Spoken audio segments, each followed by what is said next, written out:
Buenas tardes, buenos días. Good afternoon, good morning to all of you today. Welcome to this second virtual debate on open science titled Tools and Policies to Promote Open Access, Open Data and Open Education. Good morning, everybody, and welcome. First of all, just a piece of very important information. We have interpretation, English, Spanish. You will see an icon in the toolbar under the faces. It's sort of a globe. Please click on it and select your preference language. I will now use the Spanish channel. I was saying that you have the option of listening to our simultaneous interpreters today. So if that's the case, please just click underneath. You will see in the bottom black bar, you will see the globe icon and simply choose the right channel. So again, welcome to you all to our second round of debate today. Yesterday, as you know, we enjoyed a very fruitful first dialogue. These have been organized by, and we want to say thank you to the EU-LAC and Obreal Global. And we also have the support by the Foreign Affairs Ministry in Germany, the European Commission, and the Science, Technology and Innovation and the Education Ministries of Argentina, because they are the pro tempore chairs of the CELAC. So our dialogues have been really interesting. As I said, today is the second step towards the building of this framework, which will hopefully feed the WHEC Congress, which will take place in the second week of May in Barcelona, together with the EU-LAC.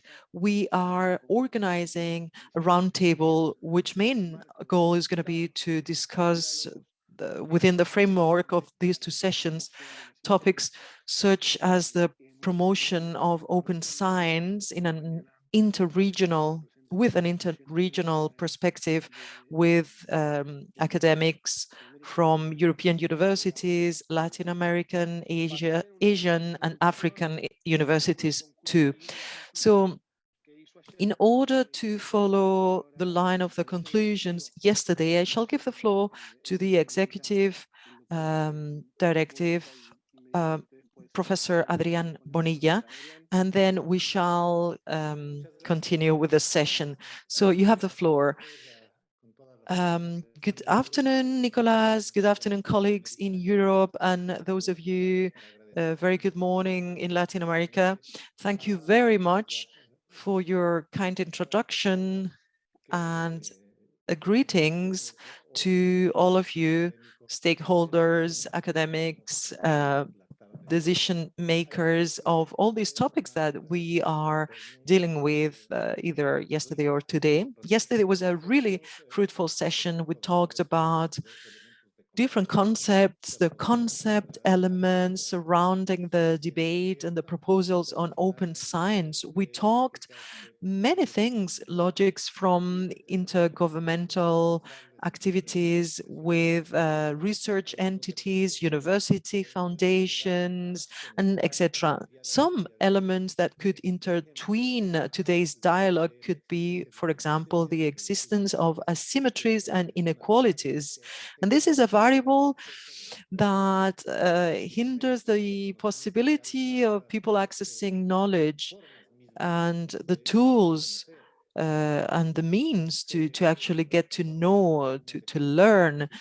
We also reviewed some positive experiences in Latin America. One of them, the capacity of academic journals in Latin America and their possibility of being in open access for a long time already.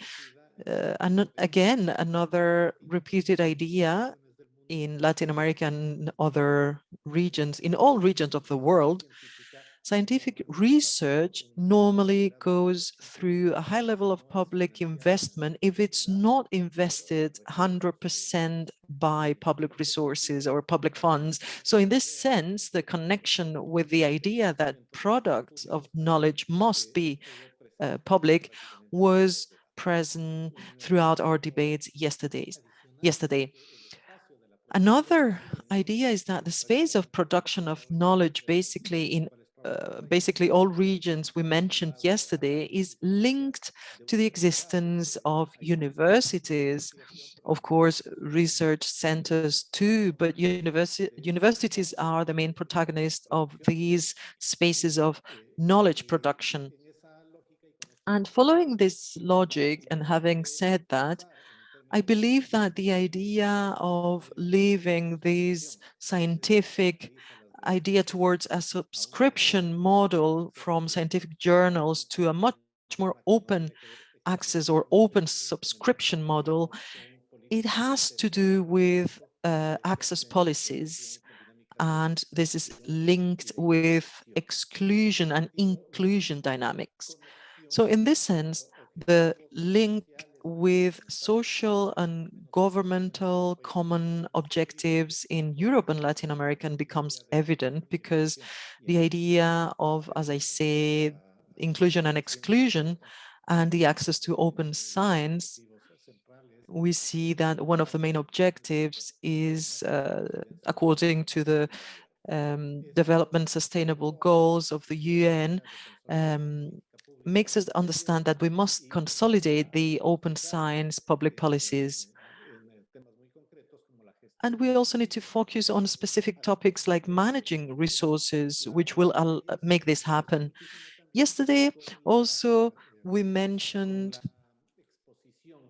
about Professor Krishna Ganesh, director of the Scientific and Technological Department in India.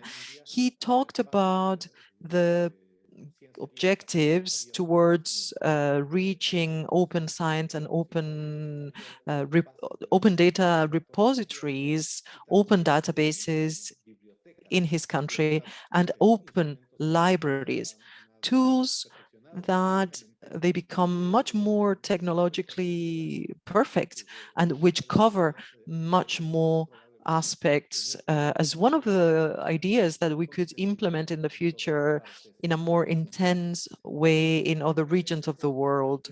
These are the elements that we mentioned yesterday, which have to do with some of these initiatives' goals, Obreal Global and the EU-LAC Foundation, basically foster dialogue, find synergies to train institutions, listen to their needs, to their voices, and learn from the experience of people who have worked as knowledge managers or knowledge producers, or have been taking decisions, referring science, culture, education, and thus to respond to the main goal by these two institutions, i.e. fostering dialogue and bi-regional cooperation between Europe, Latin America, and the Caribbean. And this is somehow the pre-stage for us, which allows us to set the frame of our work regarding logics of knowledge, evaluation tendencies, and perspectives of stakeholders in this process, and the identification of the next steps. Today's session will be enriched also with a perspective from outside our three-cornered region. I mean, the perspective from the Kenyan professor, the executive director of the Nairobi University, Owe, Miss. And now, Nicolas, I shall give you the floor again. Thank you very much, Adrian. And in order to follow the agenda and Professor Bonilla's words, what we shall try to do today is please, colleagues, try to respect the timing. We will hope to focus on 3 blocks. The first one will be an introduction and presentation of the 2 main actors of public policies or policymakers. The second one hopefully will be a debate between agencies and researchers and the academia, which will be coordinated by Professor Barrera. And then we shall enjoy an intervention from Africa, and we will be able to have a Q&A session in the end. So I will now coordinate this first block. Professor Joy Owango is the colleague from Kenya. So Jean Emmanuel Faure, working in the European Commission, specifically in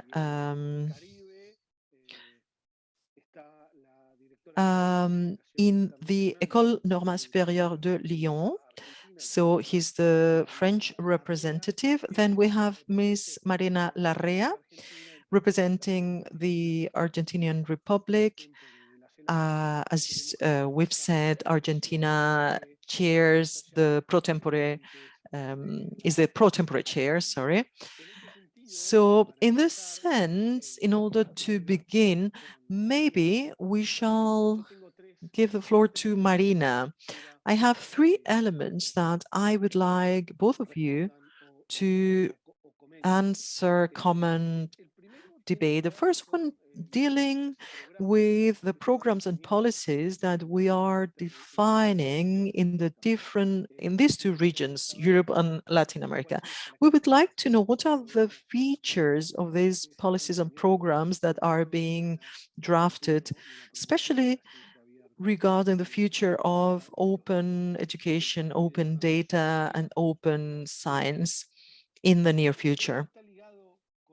Secondly, also linked to the previous one, we would like to know broadly, how are you promoting the democratization of the impact and the access to results of research, and how do you support tools to the promotion of open science? And finally, as Professor Bonilla said, how do you build these bridges between Europe, Latin America, and the Caribbean, and also this South-South and North-North open science exercise? We'd like to know in this sense, how do you consider are the necessary additional steps to what we are already doing in order to articulate higher education with regional, interregional, and global challenges that we must face? So, Marina, I don't know if I have asked you too much, but this is what's been written. So please, could you in 7 minutes give us the representation of our... Good morning. I'm not sure if I will be able to answer all questions in this order, but there are many things I'd like to say, maybe a little unorderly, but I hope that I gave some hints to the answers that you're looking from Obreal Global and EU-LAC Foundation, all organizations that have been working since long ago together jointly to tackle these challenges. So first of all, I would like to thank EU-LAC and Obreal for promoting a Euro-Latin American agenda, which is always relevant, which is very brave, very smart. It allows us to find hints for the tackling of the challenges we are facing. And thank you for inviting us to participate here on behalf of a region that fights very much to find its own voice, its own regional voice, which is democratic and participative. So thank you for this. We see this attempt And I also want for fostering the interregional dialogue and not invisibilizing us in the global level. So thank you very much for EU-LAC Foundation and Obreal Global. These topics are really urgent.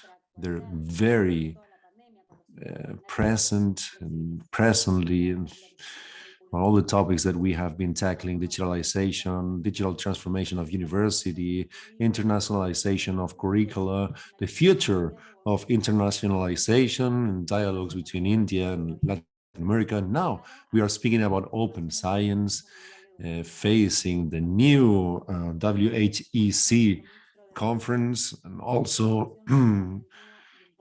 it's nice to have the Ministry of Education on behalf of Argentina too. And you also offer us in this epistemologic challenge of not only speaking or thinking about open science in terms of open access, but also once finally to decolonize our minds and speak about open production in our regions. Each one of us in our own region with our resources, our infrastructure, etc. Yesterday, we paid attention to the first dialogue, and we thought, when we heard the different policies, initiatives of open science, that there is still this deficit, this lack. We still speak about open access, repositories, and open data, but we do not dare to go beyond. We heard some hints in the chat box, but I would encourage all of you to regain from now on this topic and to be brave, to be bold. Secondly, and also speaking about the regions, on behalf of Enlaces, this space of encounter of higher education in Latin America and the Caribbean, after this talk, it became clear that distribution of science and technology and innovation in Latin America happen in the universities, in the university systems. They represent between 80 and 90% of the systems, scientific, technological systems in every region. Even though the states in Latin America are main stakeholders regarding all challenges faced in open science, it's clear that this role cannot be played only by the states without the university systems. And that's why Oscar, he's hearing us today, he's within the audience, and I want to tell him that there is this shared dialogue, maybe in the next meeting that will be held in Buenos Aires. And I think maybe that Enlaces will have a voice there, will be another voice speaking about open science in the region. But we need to find, there are many spaces, but there is a deficit in having a Latin American and Caribbean voice. So Oscar, please, let's think about these shared spaces, these interregional spaces, which are so necessary.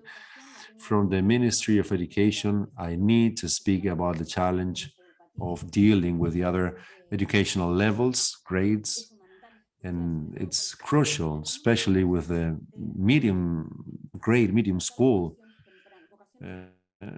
to awaken scientific wills in the students, let's say by careers or disciplines, early in those students in secondary school, especially in a moment where when we are speaking about transforming secondary school. But also we need to generate, if you allow me, a different spirit towards science with a higher generosity from the beginning on, and speaking about the standards and the rates that make each one of us to only care about their own production, about their own database, and do not allow the scientific production to multiply itself. So the multilateralism, also interregional dialogues are also a main methodology to reach a consensus And in that sense, from Argentina, the multiple spaces that we are occupying from the Ministry of Education, and I need to tell you that the presidency of CELAC, presidency of the OEA, and also our participation representing the region in the committee for the WHEC, also for the Agenda 2030, our place in the Mercosur, also the working group in the G20, all these spaces of the global agenda are necessary also to bring the voice of the region in all these interregional or dialogues.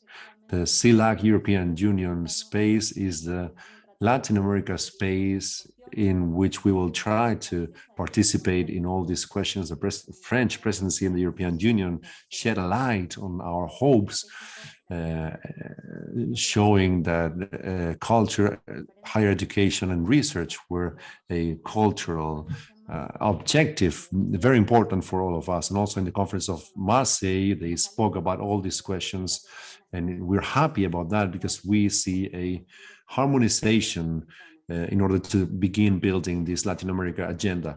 Yesterday, Karina Pombo spoke or highlighted the question of multilingualism. And I would like to tell you in particular, just a little hint, on 2019, our university system in Argentina organized the first seminar on linguistic governance in the University of Argentina. And there we defined the prominence of Spanish and Portuguese as scientific language in our region, that languages that can speak about all sciences. And I think this is a great political symbol. It's fundamental because we think that following this question, we want to highlight and say that all languages deserve to speak about all sciences. There is an ethical imperative, democratic imperative in terms of inclusion of all human beings, because the language is the most human being human element. And I wanted to finish with a biblical or esoterical element. And I don't know how to call it, but it seems that in open science, there is a slogan which is very useful. Yesterday, someone said there's no well-being without science. And I would say that there is no well-being without open science. We always say that generosity brings abundance. Being greedy, you do not reach many things, you do not achieve many things. And this is the main call that we should launch, because it has to do not only with well-being, but also with survival of the human species. The pandemic made it clear, and I think this is the main call that governments, universities, researchers, university systems, and international organizations are facing. This is a great challenge, but we need to call things by their name and be clear in terms of which are our own limitations as intellectuals regarding all these functions. So that's what I wanted to say. Maybe I didn't answer any of your questions, Nico, but I needed to speak about this, sorry. But thank you.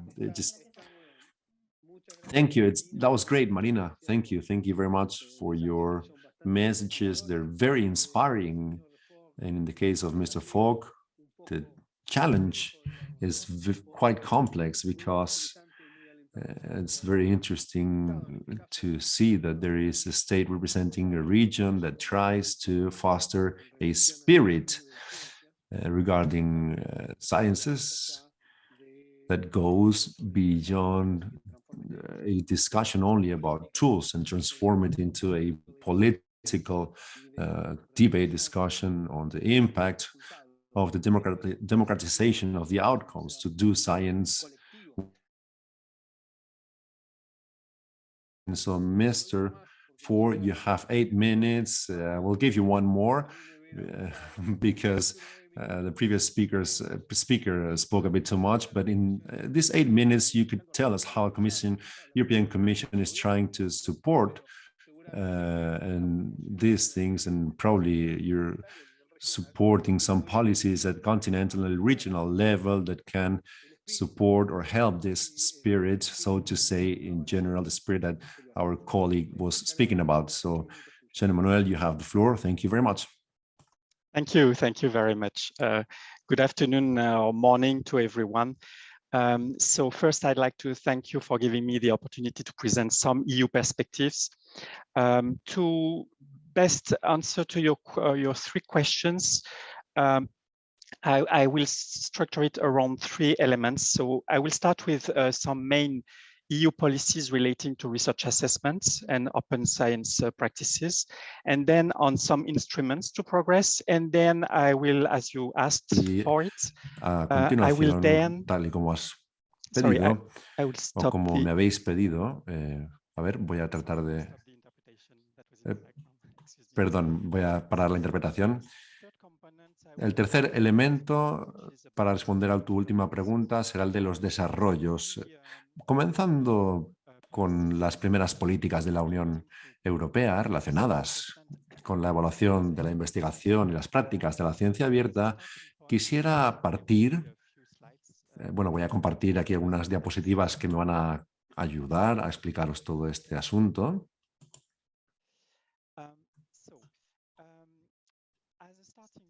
Como punto de partida, quisiera destacar en la primera diapositiva, la siguiente diapositiva, por favor. Muy bien, gracias. Quisiera destacar la recomendación de la Comisión sobre el acceso y la preservación de la información científica que se preparó en 2012 y que se revisó en 2018.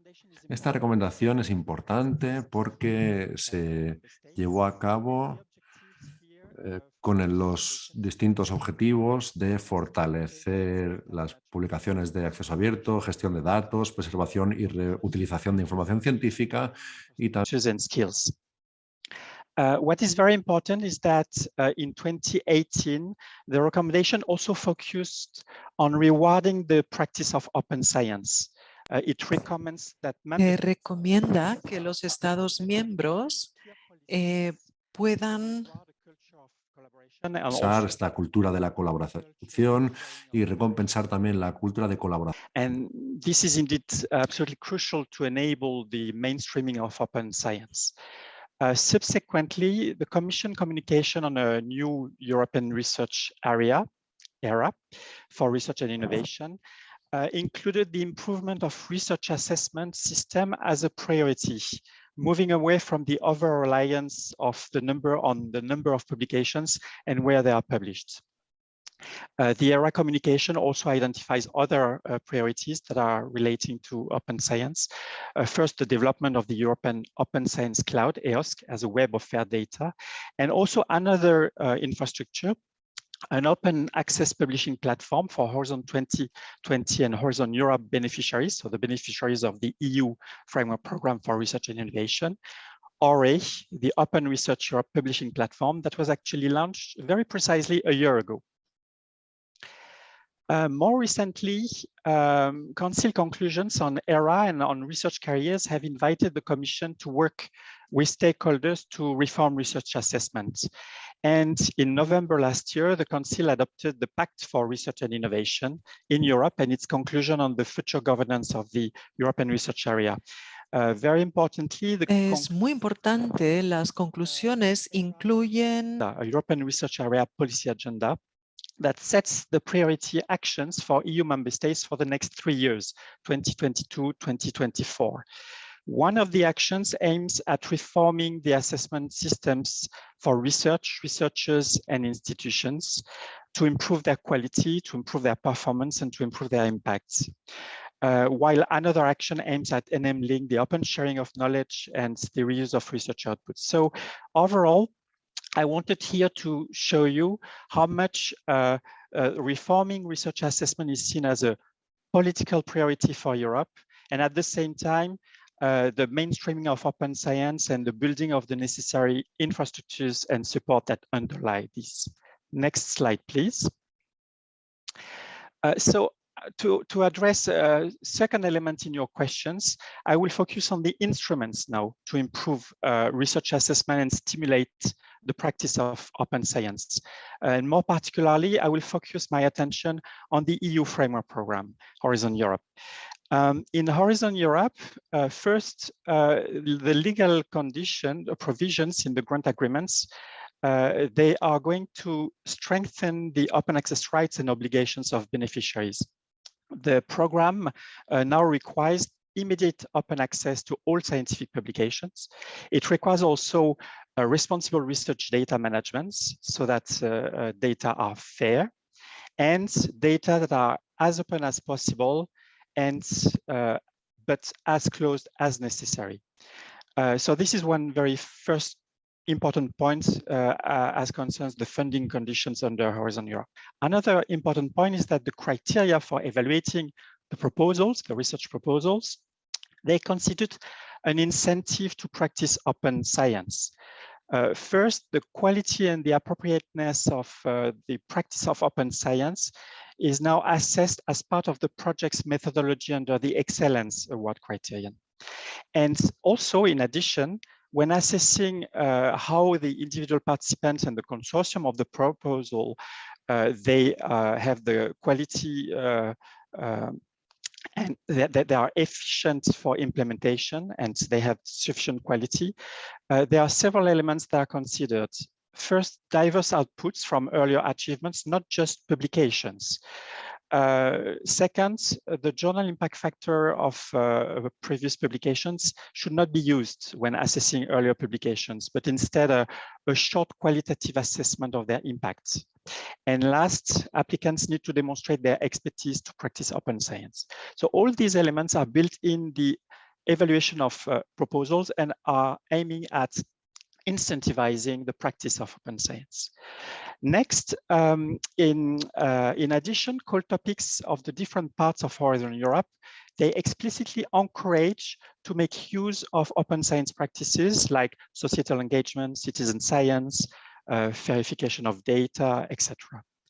And last, when we look at the level of the entire framework program, the impact of the program will be monitored through key impact pathways, of which 2 specifically address open science practices. So this is for the program as a whole and the funding condition. Now, of course, the program itself can directly support activities that contribute to the mainstreaming of open science and the reform of research assessment. And I have listed here a few elements. I will not go into the details, but the framework program provides support to a number of projects to better coordinate stakeholders, to pilot new metrics, to facilitate institutional changes, etc. And it also, very importantly, contributes to the development of the underlying infrastructures like EOSC and ORE. Next slide, please. And this will be my last slide. Next slide, please. Thank you. So what are future developments? And I would like here to focus on one element, which is the title of this session, which is how to assess and new trends. Last year, we carried out a broad consultation of stakeholders on how to progress with improving research assessment. And we could identify several points of convergence between stakeholders. First, as a main objective, research assessment should contribute to a healthy research process. It should increase the quality, the performance, and the impact of research, in particular societal impact, and while also building trust in science. Our consultation also underlined that assessment should promote qualitative judgment with peer review, supported by responsible use of quantitative indicators. It highlighted that it should consider the diversity of research outputs. So this includes not only publications, but also data, software, protocols, algorithms, etc. It should also value the diversity of tasks by researchers like training, mentoring, leadership, etc., societal engagements, etc. And it should reward teamwork, so collaboration and support different researchers' profiles and career path. And lastly, it should consider also the quality of the research practices, including the rewarding of open collaboration and of early knowledge and data sharing. To stimulate and accelerate reforms, the Commission is now facilitating the establishment of a coalition of research organizations that are willing to reform the research assessment system along the principles identified during our consultation, and which principles I have summarized the main elements. The coalition or alliance is expected to be composed of research funders, of research performers, including universities, of national regional assessment authorities or agencies, as well as learned societies and other relevant organizations. Indeed, the changes needed, they are both systemic and they are cultural. So it is very important that all key stakeholders work together and share ownership of the initiative. The coalition members are expected to agree on principles, but also on commitments for actions, so that this doesn't stay at the level of an additional declaration, but moves into implementation of changes. Mutual learning will be a very important component of the initiative between the members. It will help design, pilot, implement evaluation criteria and processes along the agreed principles.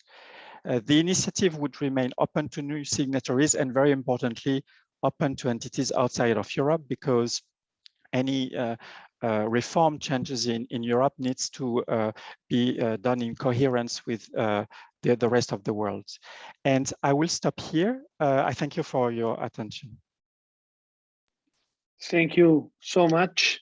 And thank you so much for letting us all know the different tools and programs that the European Commission are promoting, that are certainly important to give flesh to the spirit that Marina was mentioning. Yesterday we had a very interesting discussion where also funding was a point. So it is very good to know that the European Commission is promoting out there programs that will allow researchers and institutions to engage in a collaborative manner in the implementation of open science. I think the two interventions were quite fantastic in their own terms and tone. I think this combination between the spirituality, because Marina said that she was making a biblical quote, so let me follow the line, the spirituality of Marina's political vision that we are sure represent the vision of the Argentine Republic at the moment and reaches quite a lot, the regional discussion, and the presentation of the European Commission probably gives a much more, let's say, material framework, which is absolutely relevant and important to the implementation of public policy in the regions.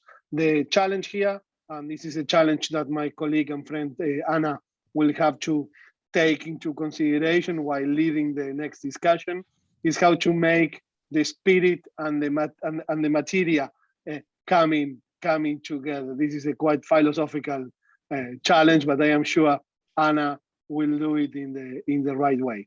So unless there is any burning question at the moment by the two speakers, I will invite my colleague Anna to take the lead in the next round of discussions. Thank you, Marina. Thank you, Jean-Emmanuel, for these wonderful presentations. Thank you very much, Nicolas, and also thank you very much from our side to Marina Larrea and to Jean-Emmanuel Faure. I think you really prepared the ground for a deep discussion across our regions on the theme that brings us together in the second part of the virtual dialogues on open science, which are new trends in the evaluation of research and in the evaluation of academic work at large. And I am very, very thankful to get help in this endeavor from very experienced speakers. I can present them very briefly. We will have on board Dr. Bianca Amaro, who is president of the Open Access to Science Repositories Network, La Referencia. Also on board is Dr. Rainer Lange. He's head of research policy department at the German Council for Science and Humanities. Then we have also Professor Daniel Antenucci from CONICET and also the University of Mar del Plata in Argentine Republic. Also on board is Professor Ernest Abadal. He's vice rector assigned to the rector and for teaching and research staff at the University of Barcelona.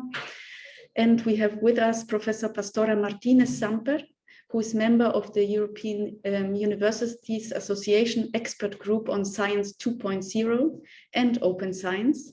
She's also chair of the expert group subgroup on research assessment, and she's vice president for globalization and cooperation at the Universitat Oberta de Catalunya. Also with us is Professor Bert Oberlet. He's chair of the League of European Research Universities, LERU, Careers of Research and Human Resources Policy Group. And with a little bit of luck, we will also obtain some perspectives from Dr. Laura Rovelli. She's coordinator of the Latin American Forum on Scientific Evaluation of the Latin American Social Science Council, CLACSO. I also, before starting the first question to those speakers, just would like to briefly remind the attendees that we have the Q&A instrument on board as a tool to make our dialogue more interactive. So please, if you have specific questions to specific speakers or general comments or questions, please formulate them in English or in Spanish in the Q&A session, and we will reserve some time to also attend them if we can. My first question to the speakers, and I would like to ask you to respond to them very, very briefly, is from your perspective, from your institution, what are the main tools that you apply that refer to the evaluation of researchers' merits and that are directed towards assessing the quality of academic work? And what new trends and practices have emerged with respect to the standards that regulate indexing and knowledge production of scientists? I would suggest that we start with Dr. Bianca Amaro.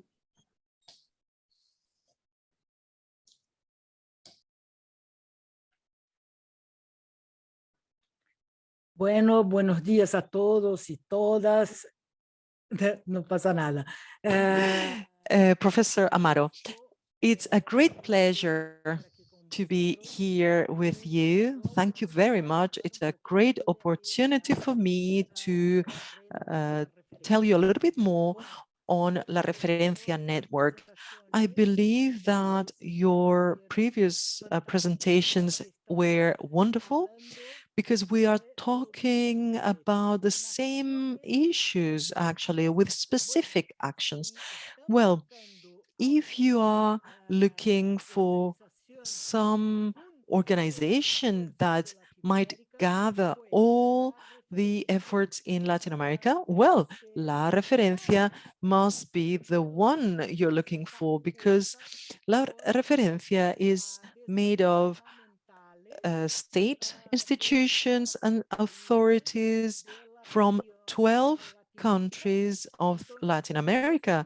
So these are not isolated initiatives. These are government activities. So please, I do invite you to come and consult La Referencia.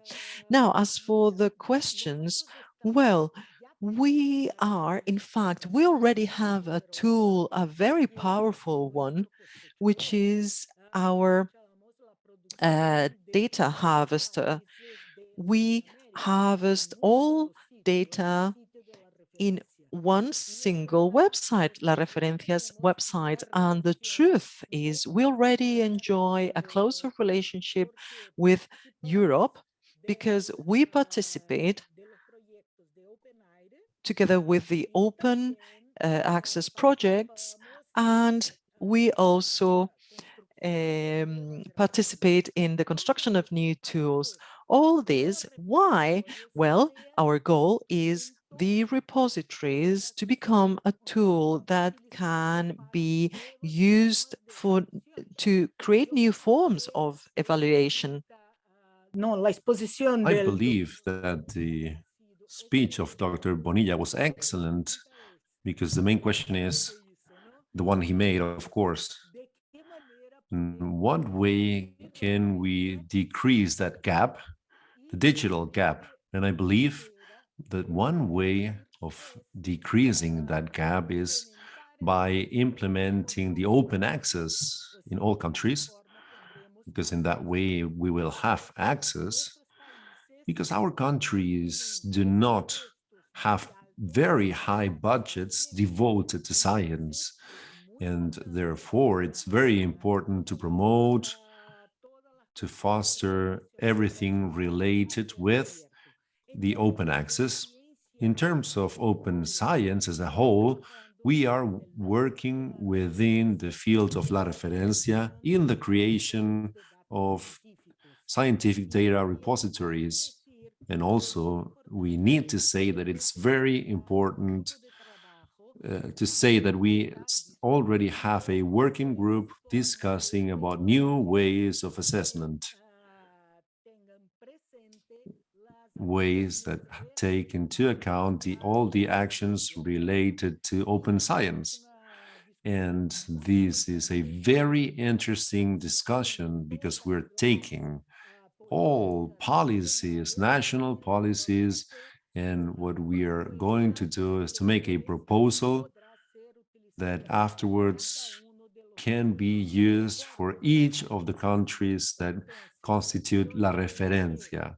And therefore, I would say that it's very interesting, all the work that Europe is doing, because as we all know, in general, in Latin America, we all use more or less the same model, which is the European model of assessment, even though we do not have all the same conditions of investment in science and technology, or that Europe has. And therefore, we need to create a system of assessment, a proposal of assessment that takes into account our realities. For me, this is the most important of all. Therefore, there is still a way to go, much work to do, and even after outside our region, for example, we're working with the networks of Africa, and we're not only working internally with our countries, but also with other regions. This is very important too for the disclosure in our works. There is a strong component, which is the skill or training, so to say, to disclose all questions around open science. What is open science? Also, how to manage data of research. And we are doing this already with all countries, but it is also open for anyone wanting to participate in these tasks. There is another important point, which is that we have a close relationship with the Research Data Alliance, and we are working also here at Latin America level. So all countries are working in a way in this sense. I can speak quickly about the actions that we're doing here in Brazil. In fact, I'm from Brazil, and I can easily speak about this topic and about my region. We're speaking in different lines. One, the creation of the ecosystem of scientific research. And also the idea is that this model can be used by other countries from the region. We're also working closely with strongly with the disclosure and creation of data repositories. We have a very good structure in terms of repositories, and we have a long tradition of disclosure of journals in open access. So not to speak too much and to take up much time, I will stop here, but I have much to say. So thank you very much for the opportunity, and I'm here for any question that can be made after. With us the information, and I think it is very valuable to get to know in detail this effort that you are making with La Referencia, already joining initiatives from 12 different Latin American countries. This is something I'm sure that the European partners also can bring to the fore, how difficult it is also to get coordinated. I would very much like to invite Dr. Rainer Lange to say... Yo solo aclarar una cosa, perdón. Sorry, I just need to say something else. There are 11 Latin American countries, but also Spain. Spain wanted to participate in La Referencia. So that's the only thing I wanted to say. Thank you.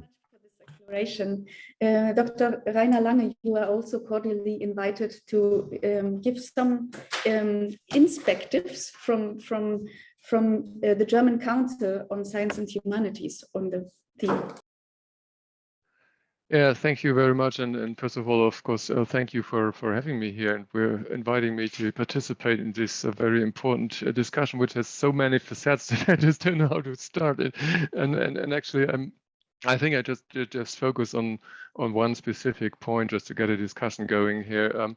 First of all, I should like to mention that the German Science and Humanities Council is somewhat a hybrid organization, if you like. It's an advisory body on science policy to the federal government in Germany, but it's also an evaluation agency, and it's predominantly this latter function that I'm talking about today. And in this latter function, the predominant modus operandi of the council is organizing informed peer review processes. And in the course of this, we observe and also encourage a trend towards recognizing and rewarding a much more diverse set of individual and also institutional contributions to science these days. This includes taking a broader view of the roles that individuals assume in academic research and publishing, many of which have to do with the data management cycle and with open science practices, and also attaching greater importance to third mission activities. So this is all very much in line with the aims of the Commission initiative that John Emmanuel just presented to us previously. But while important and also laudable in themselves, these trends also imply that the data on which evaluative processes are based become more complex, they become more heterogeneous, and they are more difficult to assess. In our observation, this poses the danger that peers take shortcuts and that they base their opinions on preconceived notions because the data are so complex. So this is a part of a bigger trend that we have to deal with in our observation. We observe that increasingly scientific peers make more or less autonomous use of quantitative indicators, even if they don't fully understand these indicators. At the Council, in line with the DORA declaration, we prohibit the reference to university rankings, to GIFs, to the age index in our processes, but we have only limited control over this. I mean, all too often the peers just open the laptops and then they start searching for each other's entries at Google Scholar and the likes, and so they sideline the official data that we provide to the process. So the natural consequence of this would be, and I think this is something what Referencia is doing, if I understood Bianca correctly, is to develop standards for documenting research contributions and to agree on these kinds of standards, and also to recognize that evaluative roles within science are really professional roles that require specific competences, and these competences need to be acquired and developed.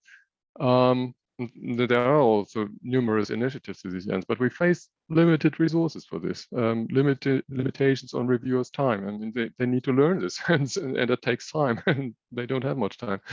So that's quite a problem that we are facing these days. And we also face limited trust in in a process that one might label the professionalization of evaluation activities. I mean, there's not much trust in this in the science communities, and also in that, as Jean-Emmanuel will know about this, there are quite a lot of worries about political influence on a process that is favorable to the autonomy of science. So. I stop it at this for the moment, because I think we should have a discussion going here, but I just wanted to stress this facet that things are not that easy going as they might look at on the paper. Thank you very much. I now invite also Daniel Antenucci to say us a few sentences about your institution and the different tools that it is developing to really have this shift that we are talking about, this cultural and also systematic shift, as were said by some of the speakers before, in terms of researchers' merits and their evaluation on the one hand, and standards and changing standards on the indexing and knowledge production of scientists. Bueno, buenos días, buenas tardes. Well, good morning, good evening. Thanks to the EU-LAC Foundation and Obreal for this space. As Marina Larrea has said, for joining and including all of us here. I need to say that from Argentina, we have a very specific and special systems, because unlike other regions, their systems are basically based, also in Argentina, but there are also other parallel systems that depend on the National Council of Scientific and Technological Research. They have different standards than the national universities. Standards that are based more in rankings, scorings, indexes. They have commissions of evaluation of the CONICET, and also from the interinstitutional centers of the Ministry of Science. And on the other hand, universities, we have universities where the standards are more flexible. In the general system, the Ministry of Science of Argentina has been working since 2011 in open science portals, gates. We have 6 or 5 websites or platforms of open science with more than 100,000 journals, not only journals, but also curriculums, digital tools, basically platforms of open science. And I need to say that the difference between open science and open access, or access to the scientific publications, these are very different concepts. Even though in Argentina, since 2011, we try to participate strongly with the concept of open science. Even in 2013, we voted or passed a law in Argentina by which all public institutions need to have digital repositories and put their raw data there and give access to the publications. And all national institutions need to have these repositories. This law was passed in 2016 and is in force since 2018. And these law rules on all scientific institutions, be it universities or research or institutions or scientific centers. Even though the trend is towards this in the assessment or evaluation commissions, they still assess as they did decades ago. So impact index, DSH index throughout corpus and the different rankings, and not throughout indicators such as altmetrics, which measure open science. This is the landscape in Argentina, or the special landscape of Argentina. There is a political will to walk towards democratization of science, but we have a system that keeps evaluating as it did before. Thank you very much for this first statement, very important also. And I think those challenges that you mentioned are faced by many countries indeed.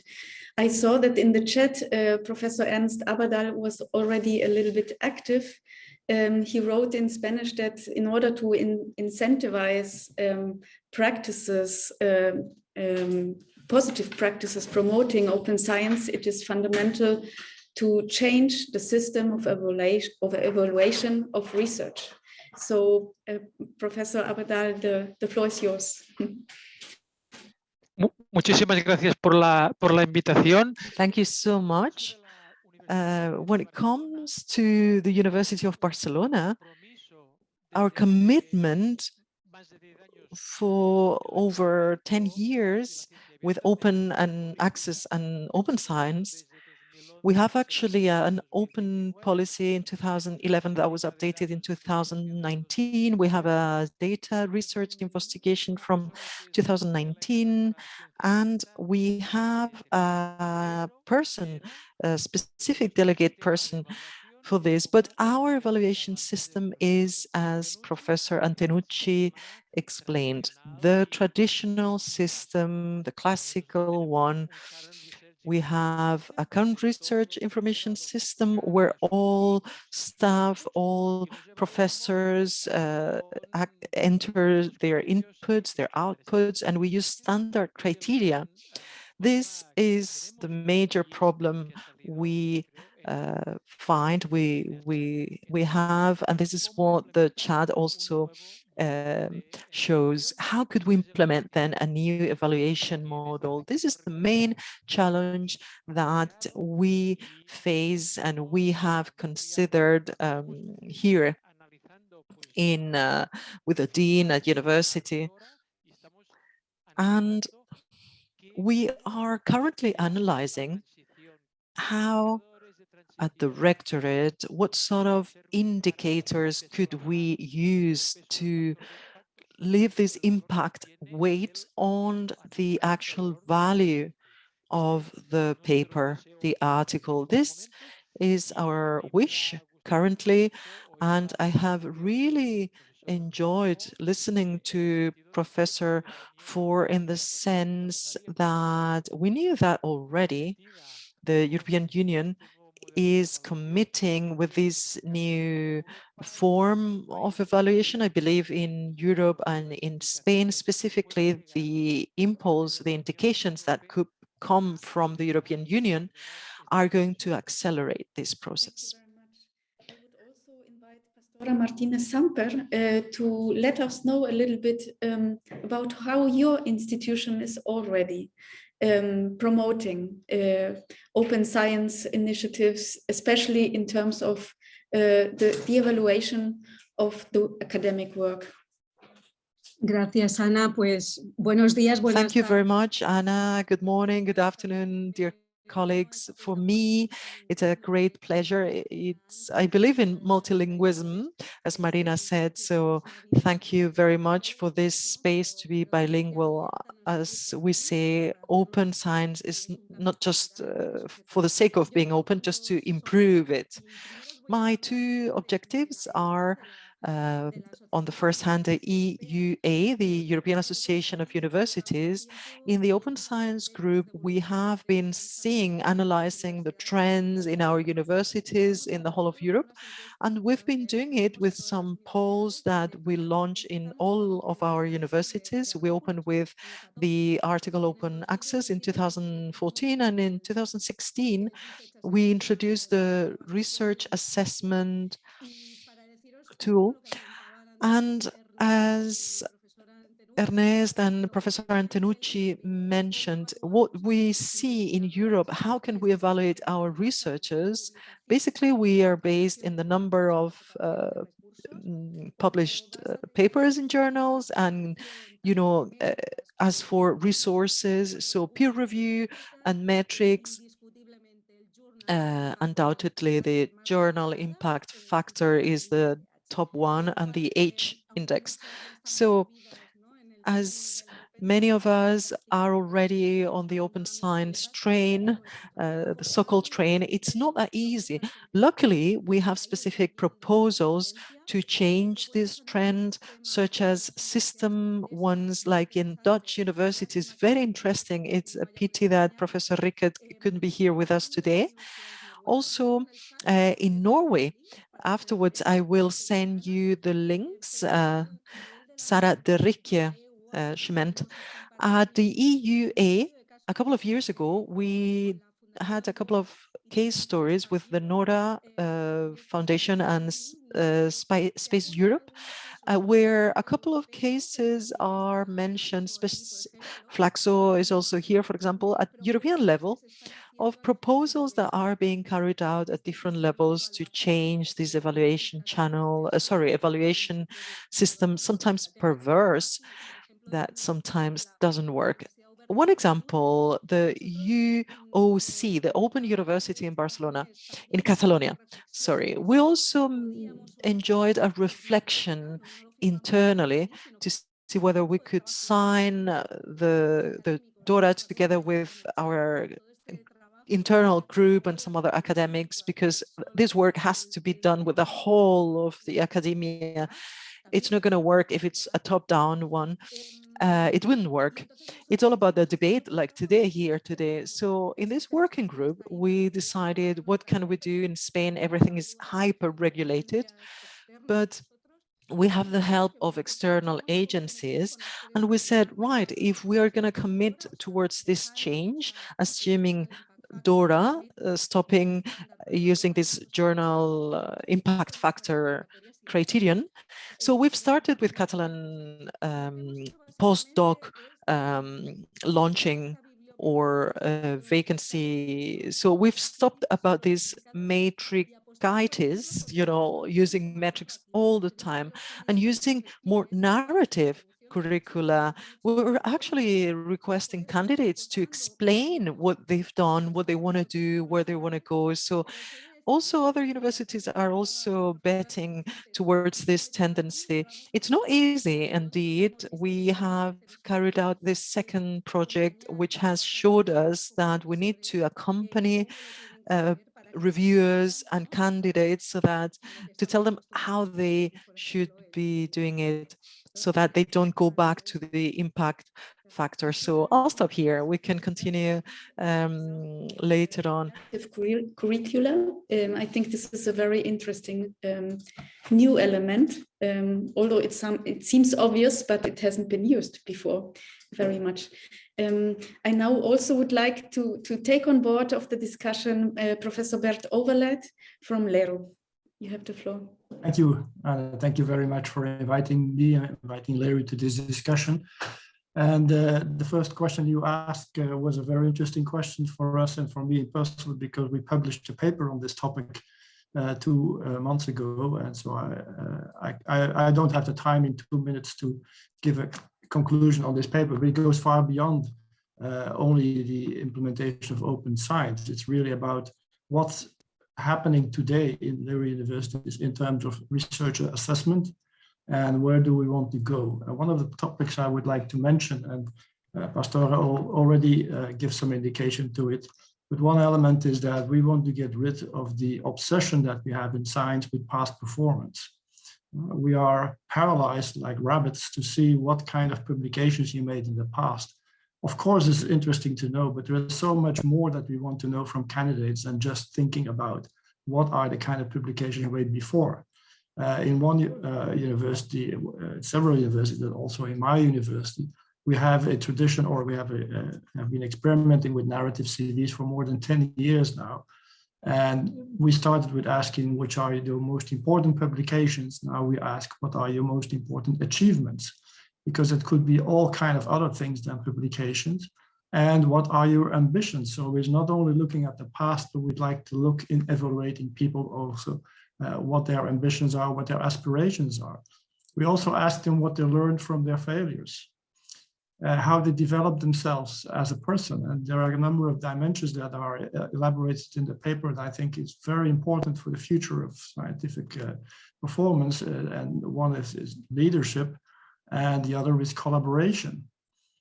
We need people that are able to collaborate over large networks and consortia of research institutions, because the time that you could do that on your own has gone since long So what we need is to look more at these personal elements in evaluation. So these are some of the examples I would like to give now shortly, but there is much more about that elaborated in the paper itself. So thank you. Thank you very much. I was just reminded on my face when I was writing the doctoral thesis, and I just wondered also, where is the journal where we write about the failures that we have all along the process of research, right? So this is very interesting. I would now would like to direct the second question to all of you. We spoke already about the issue of democratization, but what exactly is meant by this? Which practices can you share of your institution, of your environment to democratize the impact of research, and also to stimulate practices for the benefit of the community? And with community, I mean really the civil society where your institution is located. I would again start perhaps with Bianca, if she is available. Yeah. Sí que estoy, sí. Yes, I'm here. Right. As I started mentioning before, I believe that all the work we're carrying out in La Referencia follow this direction. And my opinion is that we must think about national policies and how we're going to manage to change these national policies. And also all this issue regarding evaluation, as you mentioned. As for Brazil, we are working, our commitment is together with the Open Government Partnership, which is specifically devoted to evaluation. So I believe that in this sense, we have representatives of universities, different scientific open access repositories, representatives and different stakeholders from this whole system. So I believe that we will there have this really important result, this working group, which will be able to help other countries. The idea of La Referencia is that everything that's been done in a country should be able to be reused by another. So democratization comes specifically from there.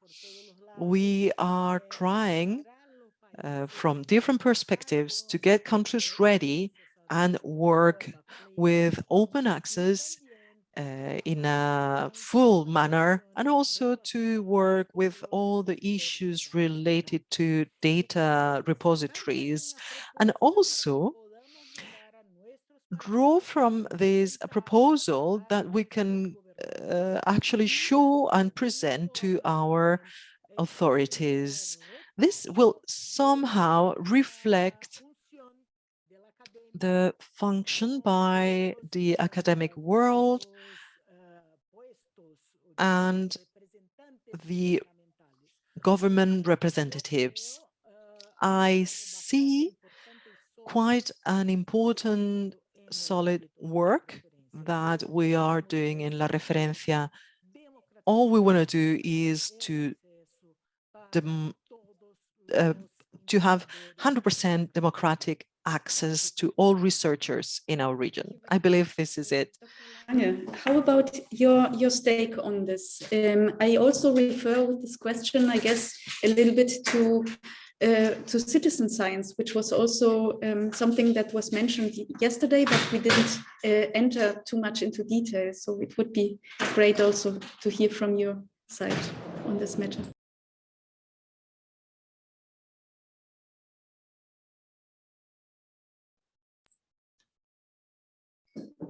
Dr. Lange, did you hear my question? I didn't know whether you addressed me in specific, but in fact, it was it was nice that you started this round with asking the question, what does it mean to democratize research and its impact? Because that actually was the question that I asked myself when I saw your questions in the first place. And I must admit that we don't have any of that kind of discussion in Germany that much. I mean, the concept of a democratization of science is not very prevalent. We are talking about openness, we are talking about participation, we are talking about citizen science, but we don't regard this as part of a democratization of research. I mean, democracy is a way of organizing political constituencies and not of organizing research in the first place.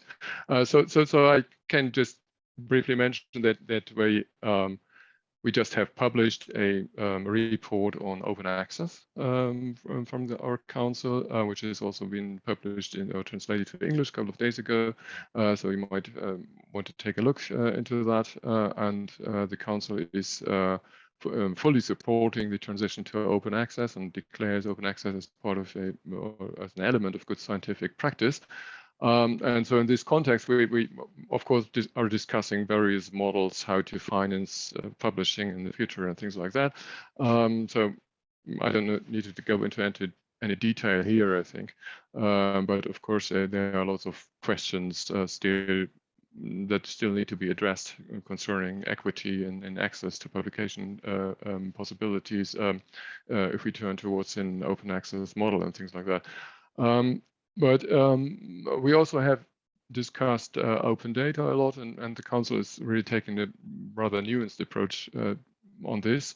It insists that data should be shared to the largest possible extent, but it also acknowledges that there are lots of legal, economic, or political limitations to this. So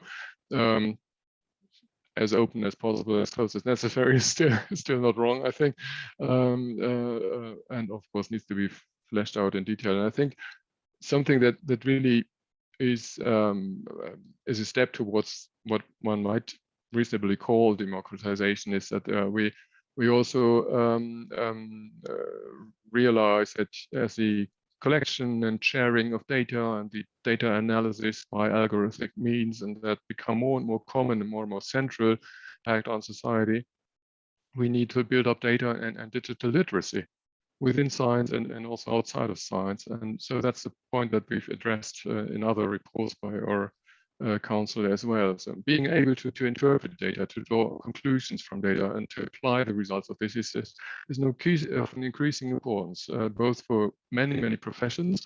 So people need to learn this at the university, but also for every citizen to partake in democratic processes. And that's why we strive for better computer science and data science education, beginning at the primary level, really, and then continuing up to the level of university curricula and to lifelong learning. I think that's a major task for our societies today.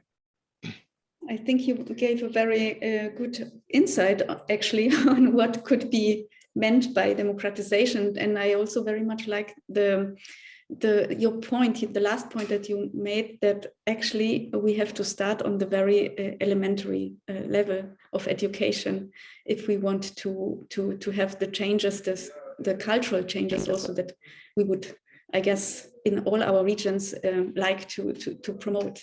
Daniel Antenucci, how do you see this issue? Bueno, la forma de abordar. Well, the way of democratizing in the world is very diverse. I can speak about Argentina. Obviously, Europe is working on this from long ago, but we in Argentina, as I mentioned before, we have this platform of open science where the access is not only for scientists, but also it shows icons that make it easier for the technician, the curious citizen, so that they can ask to different references, literature, and data and tools, not only about papers, but also they can access to data, images, access to different platforms like AR, so that they can, and also the participation of the citizen science is important in the field of biology. For example, we have some examples, the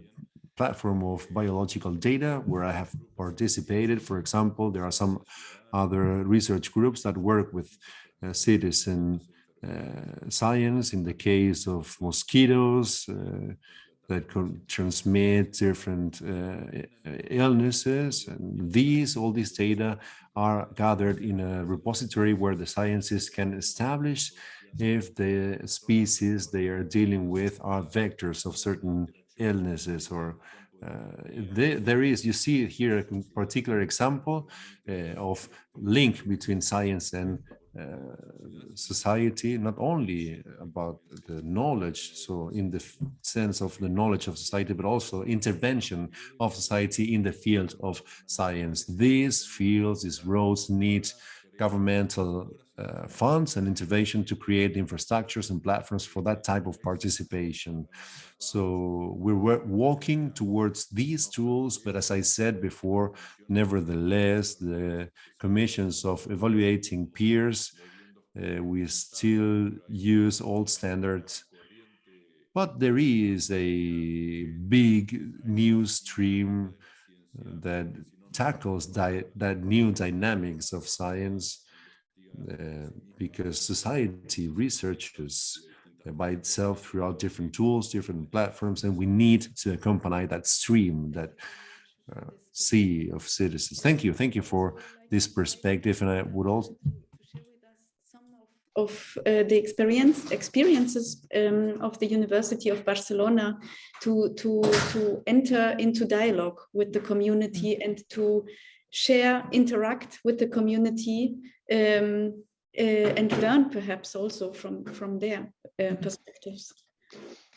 Tradicionalmente se habla de las tres misiones. Traditionally, we speak about the three missions of university: teaching, research, and transfer. And we have always interpreted transfer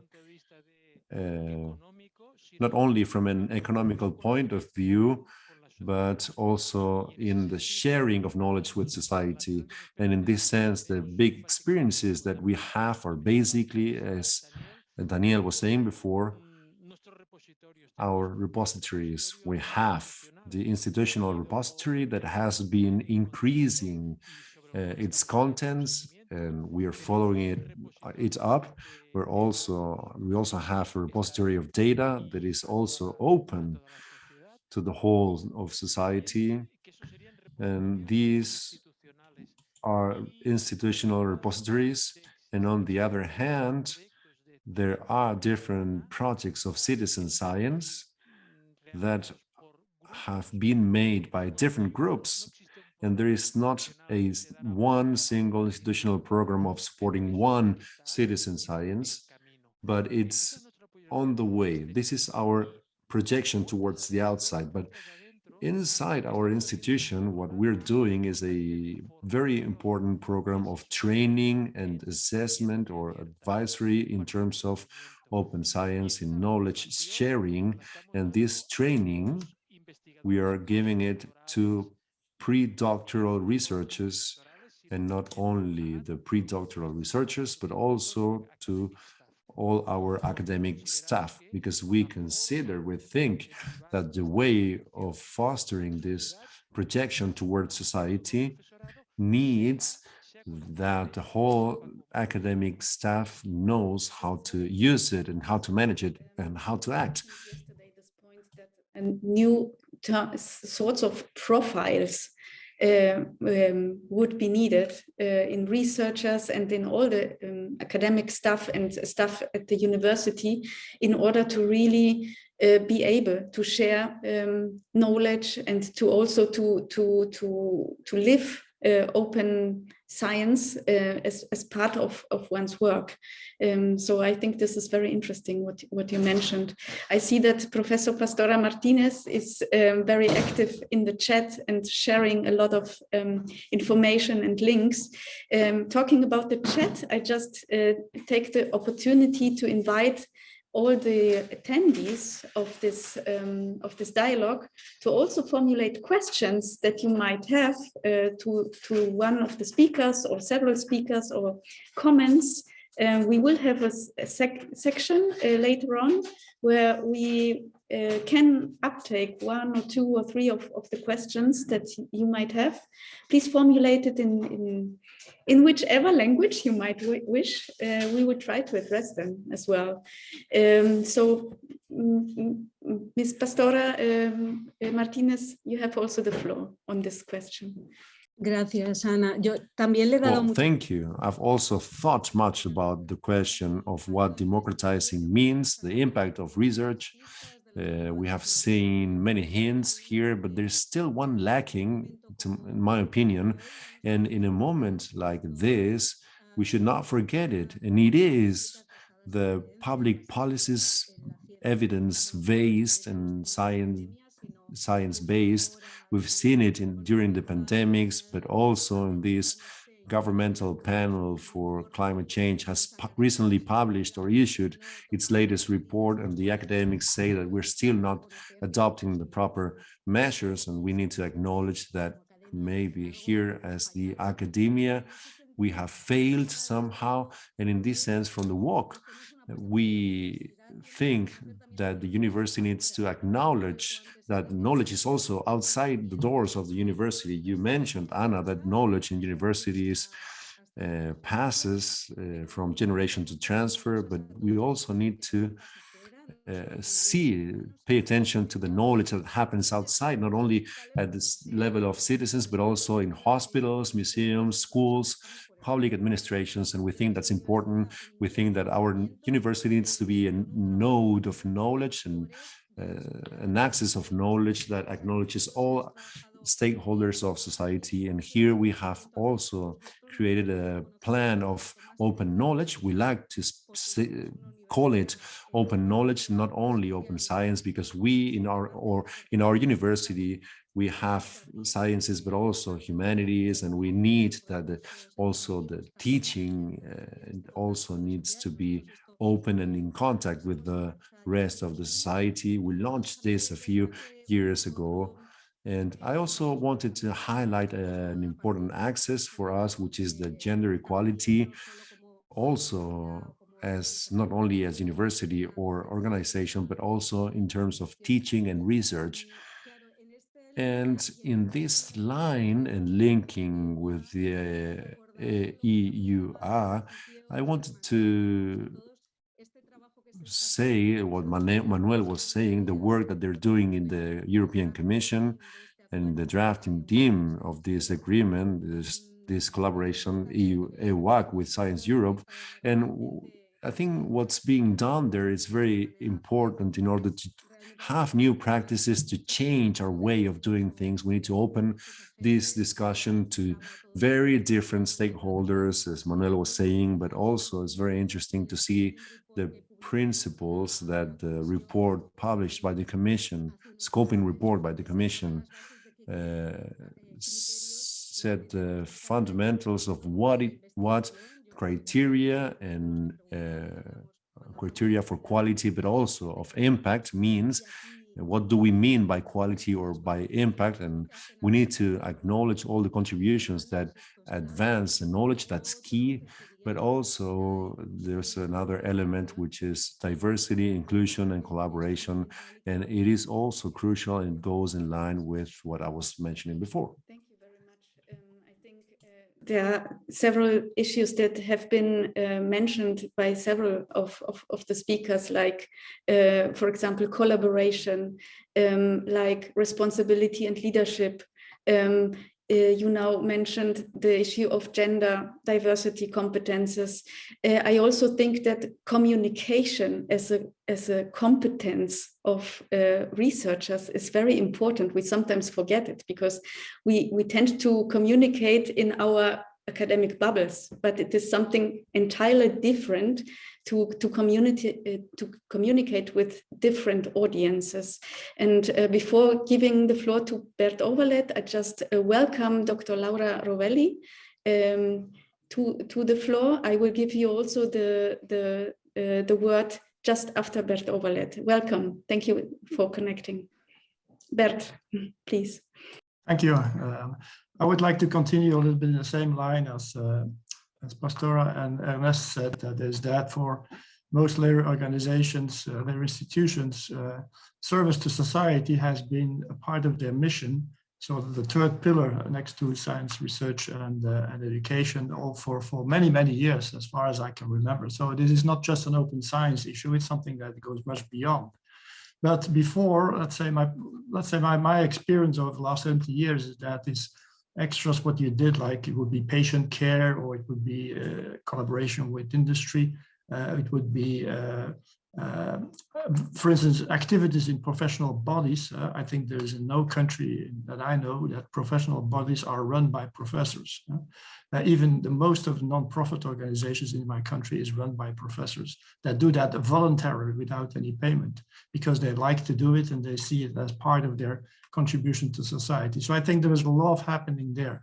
And the evolution that I've seen is that, and this evolution it's good that open science pushes that evolution even further, is that it's not just something that is extra if you're an excellent researcher or an excellent teacher, but that it's something which is part of your job, right? And I think that institutions and their universities have good examples and examples that could improve. But I think there are a number of good examples. I just mentioned a couple of them in which that the governance of the university can nudge people into that direction. For instance, when you go and do a workshop to helping out in one North-South collaboration, and you're helping out a third world country university in putting up its standards, and you come back and you get a very thankful note from your vice rector who says, great that you are participating in this. That's important because it's small nudging in getting these things done, right? Sometimes it's a matter of resources. We had a very interesting example in which that a virologist of our university was very central in the pandemic, the struggle against the pandemic in my country. But he had one, let's say, lack of skill, is that he couldn't drive a car. So actually the university immediately gave him a car and a chauffeur so that he could fulfill that. There was no discussion about that. I think universities, and that comes from top down, should see the service to society as an essential element. And how can we make that, distribute that? A total other way of doing that, a completely other way, is involving students actively in our research, so that even when they don't make a PhD, but they just graduate as masters, they're already implied and they have experience in doing research, and they also distribute knowledge of doing research through their next professional environment in which they finally make their career. So I think there are a lot of things to do there. There's a lot of things already happening. I don't think it's just citizen science of openness. It's really service to society is an inherent mission, part of the mission of universities, and we should stress that much more, and also make that happen. Let's say, take that into account in our evaluations of academics much more than we do today. Thank you very much, Bert. Muchas gracias, Bert. Ahora me gustaría ceder el micrófono a Laura, a la profesora Laura, y también quisiera preguntar qué tipo de herramientas, instrumentos puede desarrollar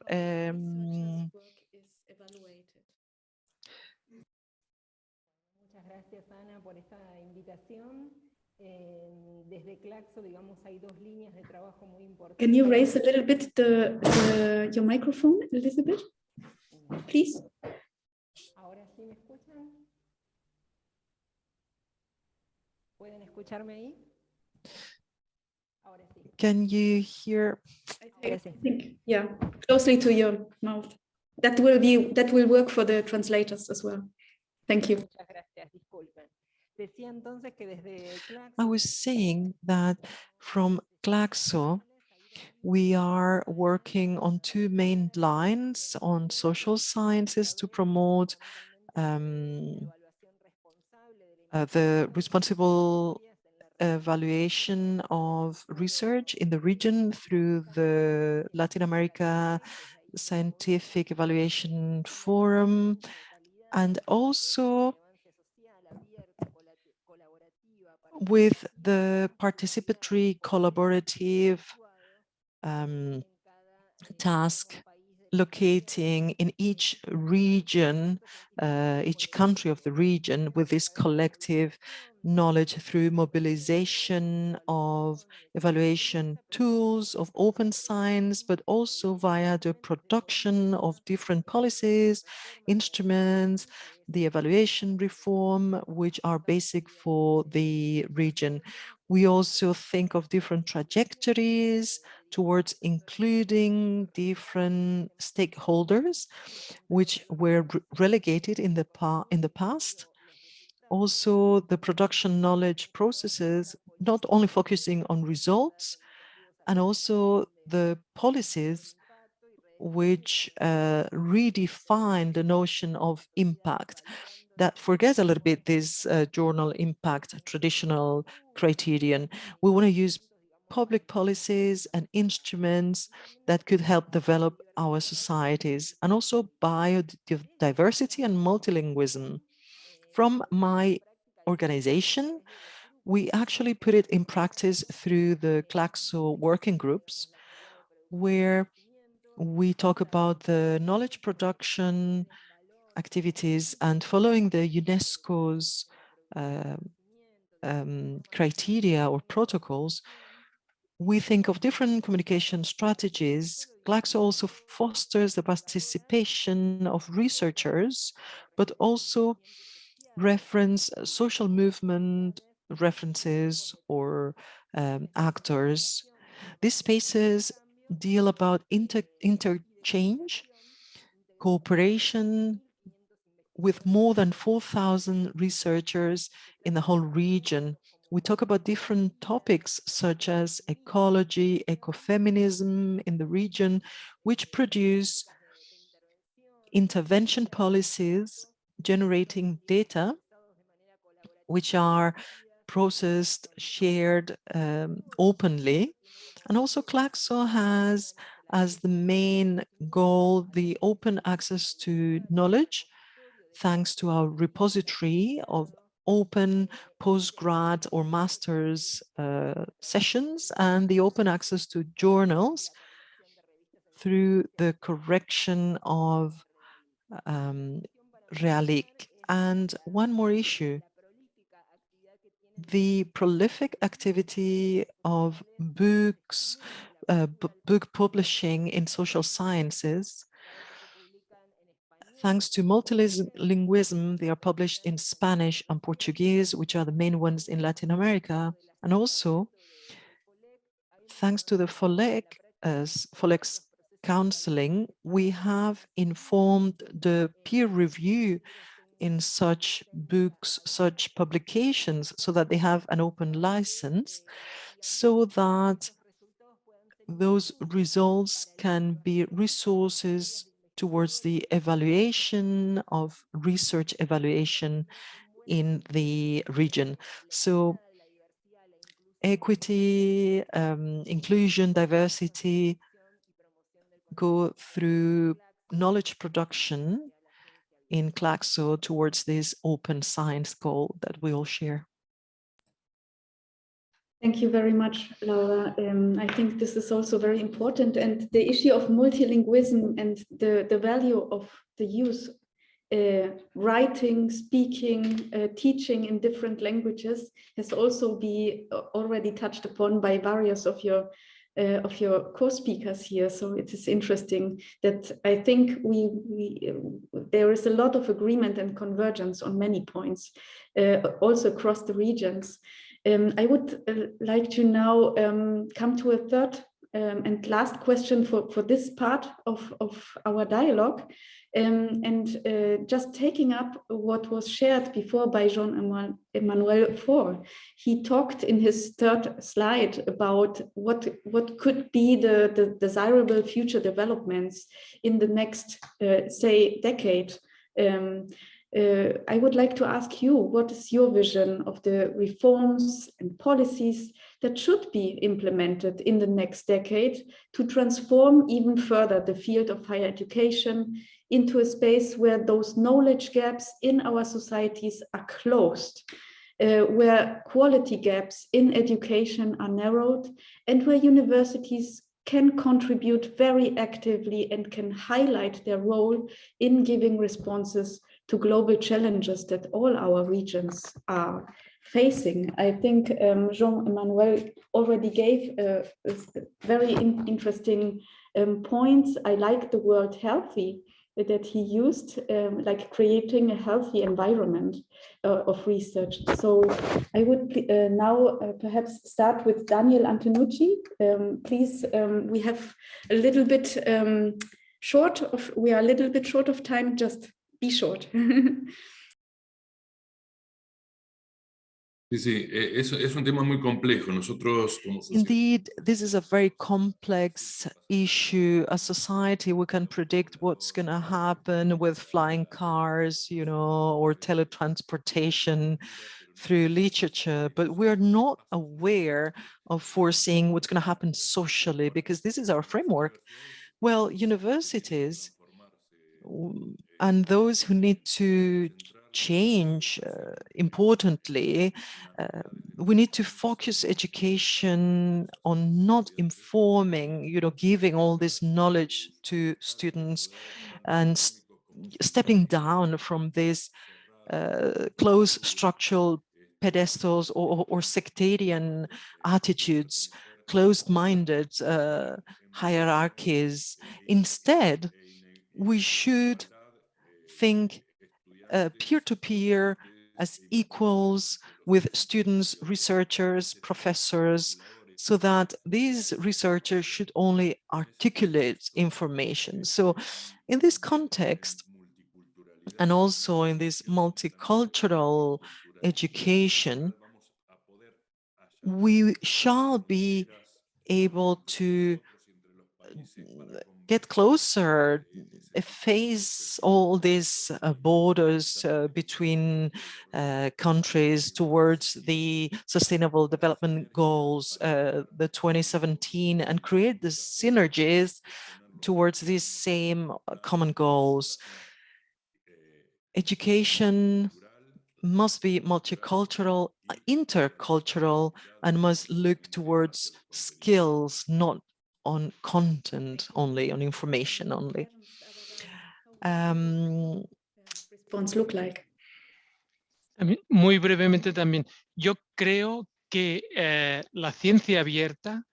I believe that open science and the values of open science, I mean sharing knowledge, cooperating, is the best form to overcome these knowledge gaps, of facing the challenges of the Sustainable Development Goals and changing the way we manage, we deal with research. We shall be able to overcome these challenges, these difficulties. We have seen how open access has deleted the gap between rich and poor countries when it comes to science, in scientific communication, And I believe open science, if we continue perseverating, developing in this manner,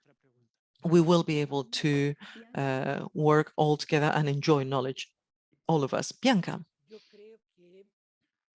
I believe that it is extremely important that curricula be changed in universities. I also believe that it's very important for researchers since the very beginning and information researchers being aware of what is this open access movement and the movement of open science, so that when later in the future, when they become researchers, they already have learned all those, incorporated those practices. Thus, all universities, research institutions, etc., should keep this in mind. They should change since the very beginning the way they see and they understand open science, because it will be a sine qua non condition for us to manage to have a full understanding and this cultural change. So I believe that basically we must be courageous to change curricula and to prepare professors so that they can fully and better understand what is open science and open science practice. I believe this is it. Thank you very much.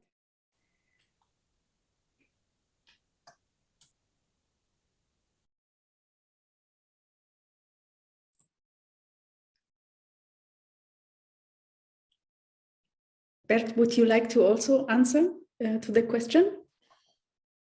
Yes, thank you. I was surprised with the other order. Yeah, I'm speaking so much. I just want to give it's you okay.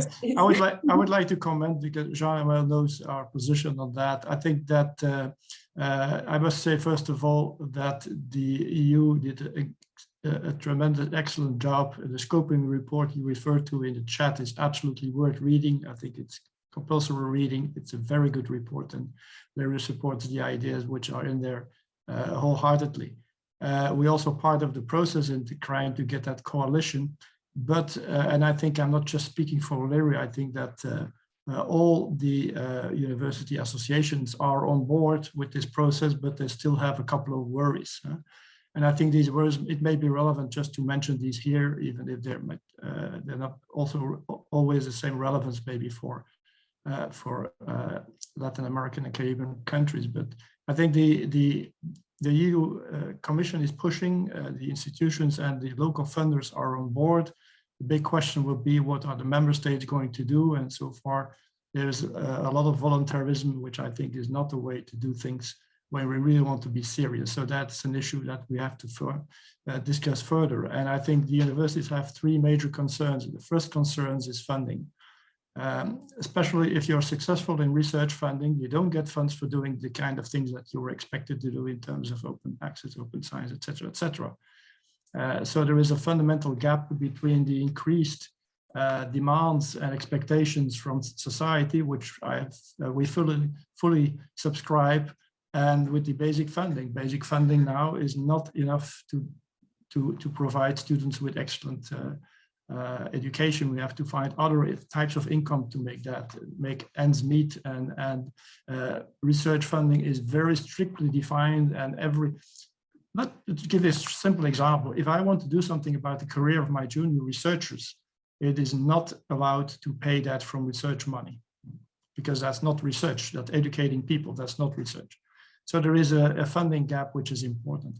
A second concern, I think this is a concern which is relevant for this meeting more than ever, is that we want to know also if we move in Europe, whether that the rest of the world is going to move with us.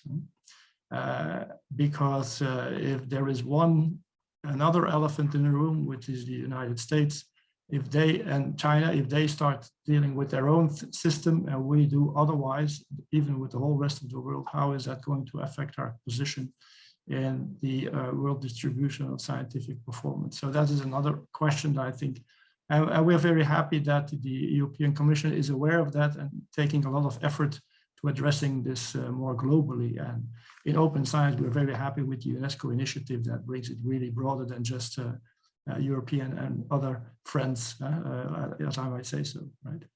And there is a third one that I would just want to mention, which also is a little bit relevant, I think, in the discussions on open science. That is that we a little bit afraid of some romantic ideals that are put forward in terms that if we would practice open science and have different assessment methods, every researcher would be perfectly happy. There will be no competition anymore. There will be no differences between institutions or countries anymore. Well, as the saying goes, the best is the worst enemy of the better. So I think there are some stakeholders looking at that kind of talk and that kind of romantic ideal. I think this is dangerous because it would lead to frustration and to resentment maybe for a number of people. And I don't think we want to make these promises. This is not what we can promise. We cannot just promise that all societal problems will be gone when we practice open science immediately. I think what we have achieved in the pandemic is already beyond any expectations maybe for what we achieved. So let's not promise paradise, because I think this would be a bad strategy. And this is something that very often is concerned when we're talking about open science or reform of the assessment system. So these are my comments on this topic. Thank you very much. And I think this is also one of the concerns that you mentioned. Why should or how can we move forward within Europe within having a certain kind of convergence by all other world regions? I think this is a very important point, and which makes which emphasizes the importance of such kind of interregional dialogues as the one we are promoting here. Absolutely. Yes. And I also saw some nodding by many, but also by Dr. Rainer Lange. So I would like to invite him to also react on this question. Thanks a lot. I mean, so much has already been said. So let me just perhaps strike one note of caution and mention one more aspect that we haven't been discussing yet. The note of caution is perhaps, if you forgive me for saying this so bluntly, but from a European perspective, at least, I think we are.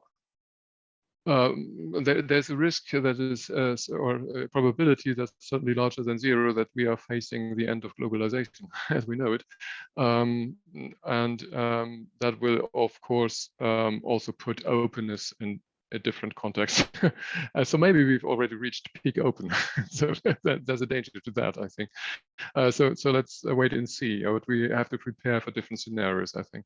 But that's just the note of caution. And apart from that, I would just like to mention that and in my opinion, or and in our opinion at the Council, I think it is there is also a shift going on in the power balance between public and private research.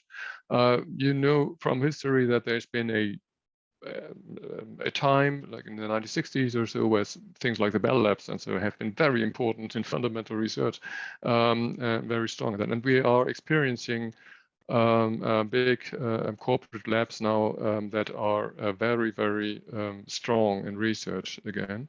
But the difference compared to the 1960s is that they are also possessing the instruments of research, right? Because something like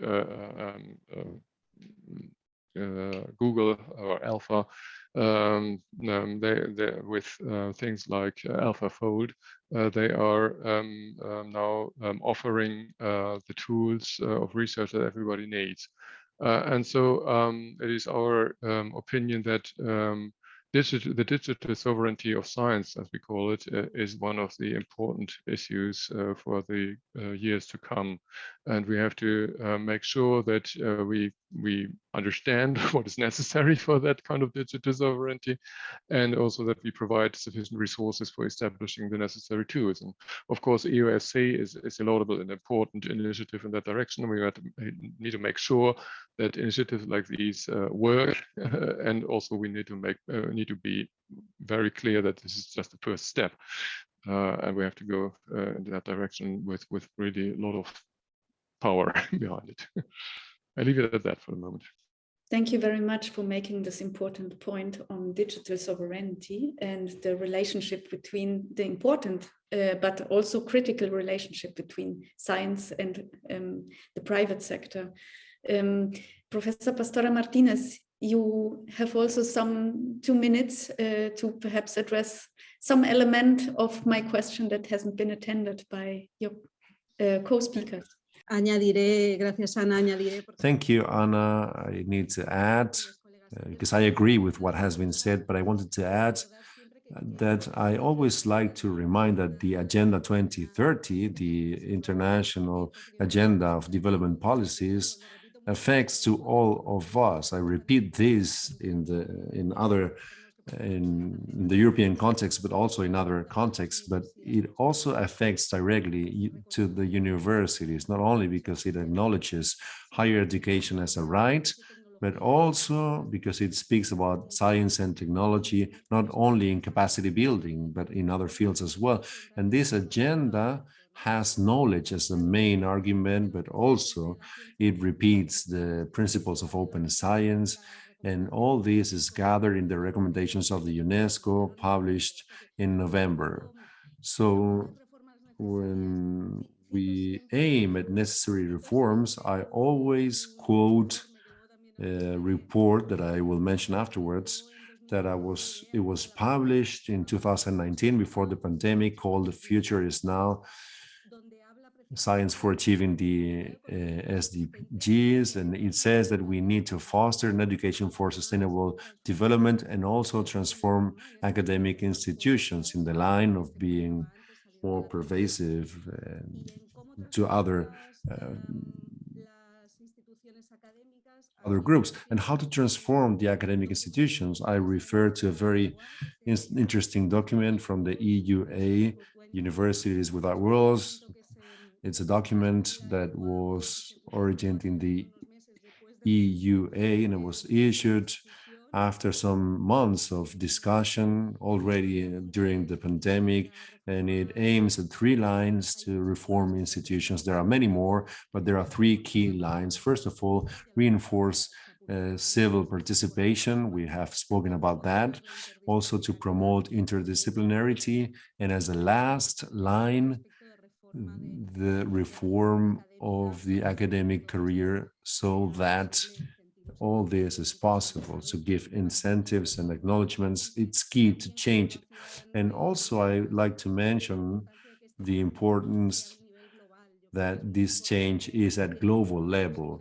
It's important that we do it all together, because in the end, our system does not know about borders, and it's important that we do it all together. And as Professor Obreal said, the impulse of the European Commission, the pressure of the European Commission in this sense is very interesting, also joined with what UNESCO has been making. So thank you very much, Pastora, for references, which I'm sure you will share as well in the chat with the general audience. Dr. Laura Rovelli, I also invite you to respond to this last question before entering into the third phase of this dialogue. We have on board all the time listening Ms. Joy Ovango from the University of Nairobi. So before inserting you, Ms. Ovango, to the dialogue, we just will hear some last statement of Laura and the perspective from Claxo. Thank you very much, Anna. We agree in that we need a global collaboration to promote open science. There is a need for a convergence in all basic lines of open science, and for this, we need to promote in the international systems of assessment. We need a transformation, a shift. We need to speak about inclusion, about fundings in the academic institutions, for the teachers, for researchers, in order to mobilize the whole of university stakeholders. There are 3 main elements that I would like to highlight. To reduce these knowledge gaps, it is necessary to advance in having less restrictions to participate and be beneficiaries of open science and knowledge, but also in Latin America, it is necessary to have proper infrastructures, scientific information systems, and interoperable databases in order to make visible the wide production and diversity of existing knowledge that we have in our region, and that can generate information in the processes of evaluation. In relation to related to the quality gaps, I agree with what the colleagues have mentioned. We need to acknowledge and to give value to the practices of open access and open science in the processes of evaluation for those researchers that are using it in their career. It's not about complying with all elements of open science, having cosmetic, so to say, models, but we need to train new generations and those in the research career and also clarify which are the elements and practices of open science and relevant research and responsible so that they can be used en determinados momentos del proceso de investigación. Y finalmente, para que las universidades y los centros contribuyan con los desafíos globales y los objetivos de So finally, it's very important that when it comes from the evaluation perspective, we need to consider specific criteria, gathering the knowledge from local communities, and also consider non-academics who might participate in the revision process in a broader sense. Finally, mentioning the Catano report of the in the Netherlands about open science, we need to change the power relationship between the different societal groups and knowledge producers, accessibility, breaking down barriers when it comes to accessing research, and the participation with a significant role of public groups in research. And of course, as the report says, recognize, value research and the relationship with public groups from society in the research processes to monitorize and incentivize these practices. Thank you so much. As you see, there are already also different questions, and you're already in dialogue with different attendees. So please stay with us during the last half an hour, because I think it will be very, very important that you also share some of your last thoughts on certain issues or questions. But in the meantime, it is of great pleasure for the EU-LAC Foundation and Obreal Global that we have also on board Ms. Joy Obango from the University of Nairobi. She's Executive Director of the Center in Communication. And I would like to direct several questions to you, Joy Obango, if you could just signal to us that you are listening to us and switch on your camera, that would be great. You have been listening to those different perspectives, both from Latin America and the Caribbean on the one hand, and from Europe on the other hand. Right. What are the perspectives from Kenyan scientific institutions regarding the evaluation of researchers' merits and knowledge production?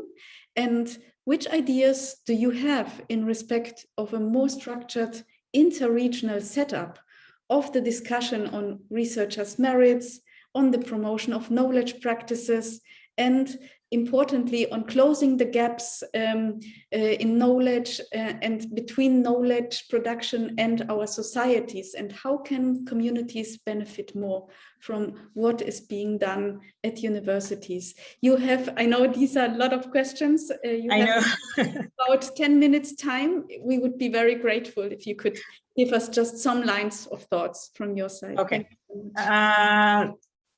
To begin with, I think Bien, para empezar respondiendo a sus preguntas, creo que es más fácil hablar desde una... let me just switch off the English, this translation. Okay. Yeah, so it's easier to talk from the continental perspective, because as a continent, most regions are facing more or less the same challenges when it comes to research evaluation. So what is happening right now is that more institutions in the continent, not only in Kenya, but in the continent, are adopting to are signing up to the declaration of the DORA from San Francisco, because they're looking at better ways on evaluating research. And this came about because of the bias that existed with the set ways of evaluating research, which in essence, even if you're looking at best practice, there was a bias towards the global south.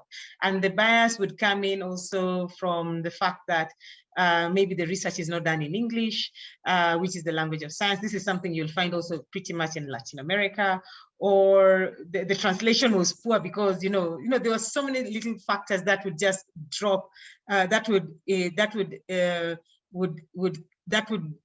so many biases that were not friendly for non-English speaking countries.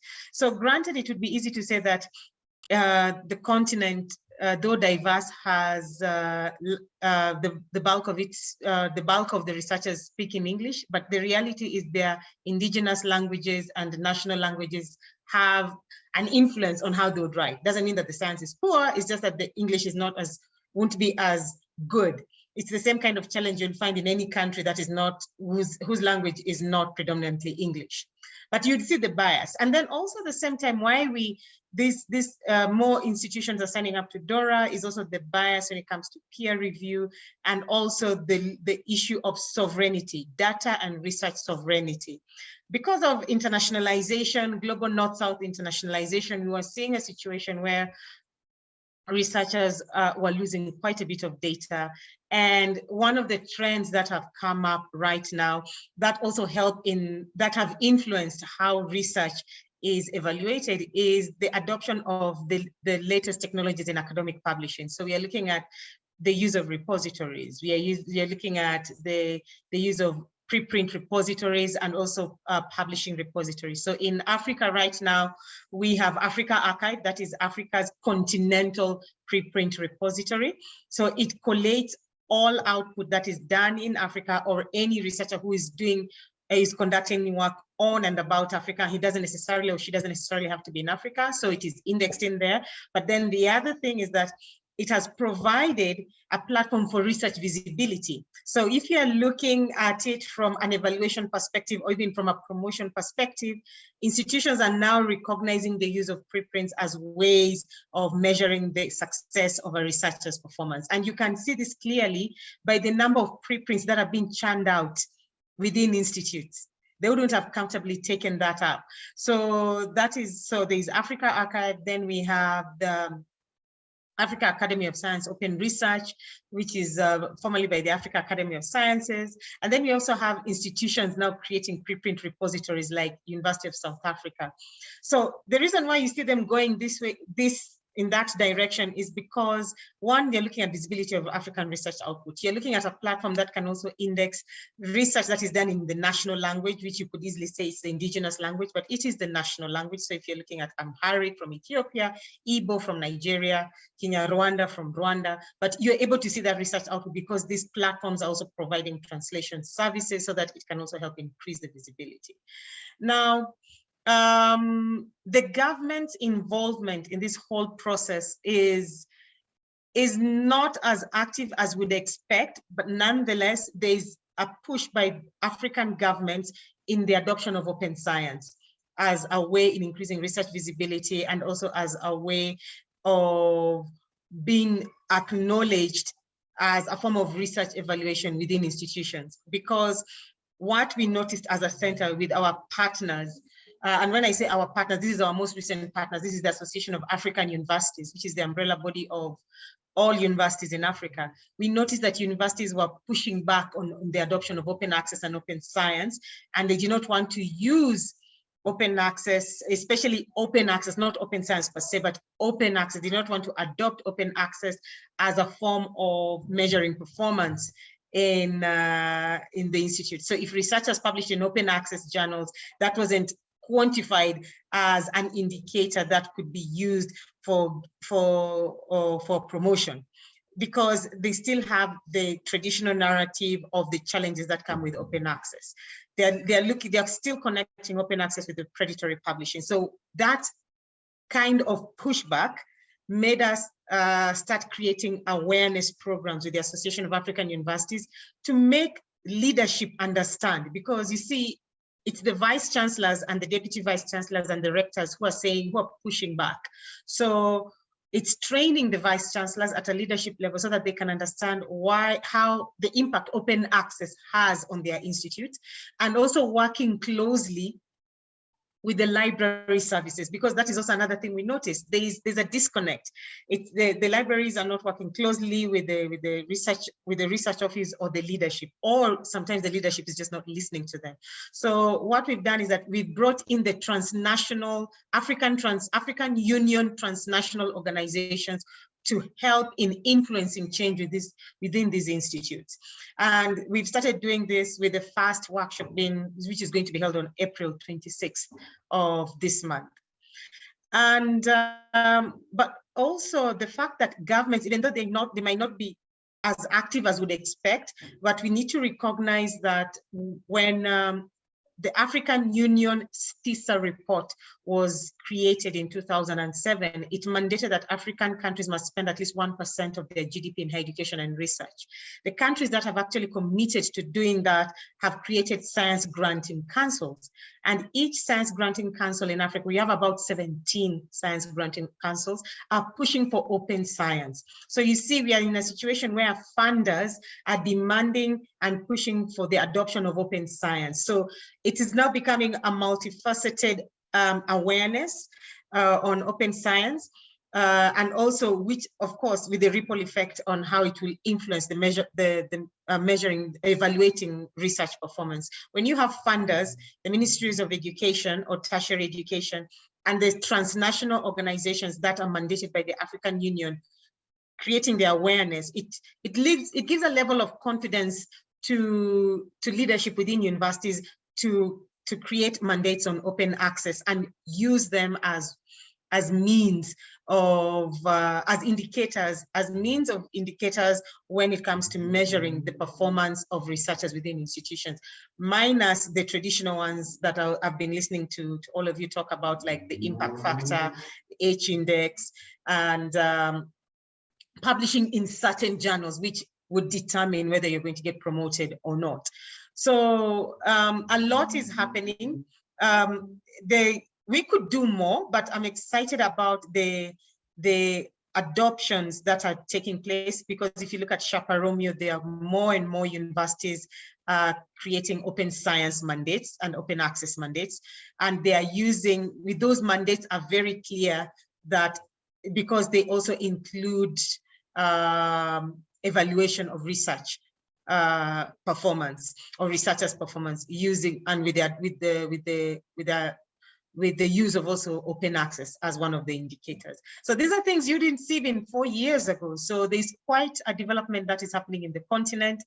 The Association of African Universities is really pushing for the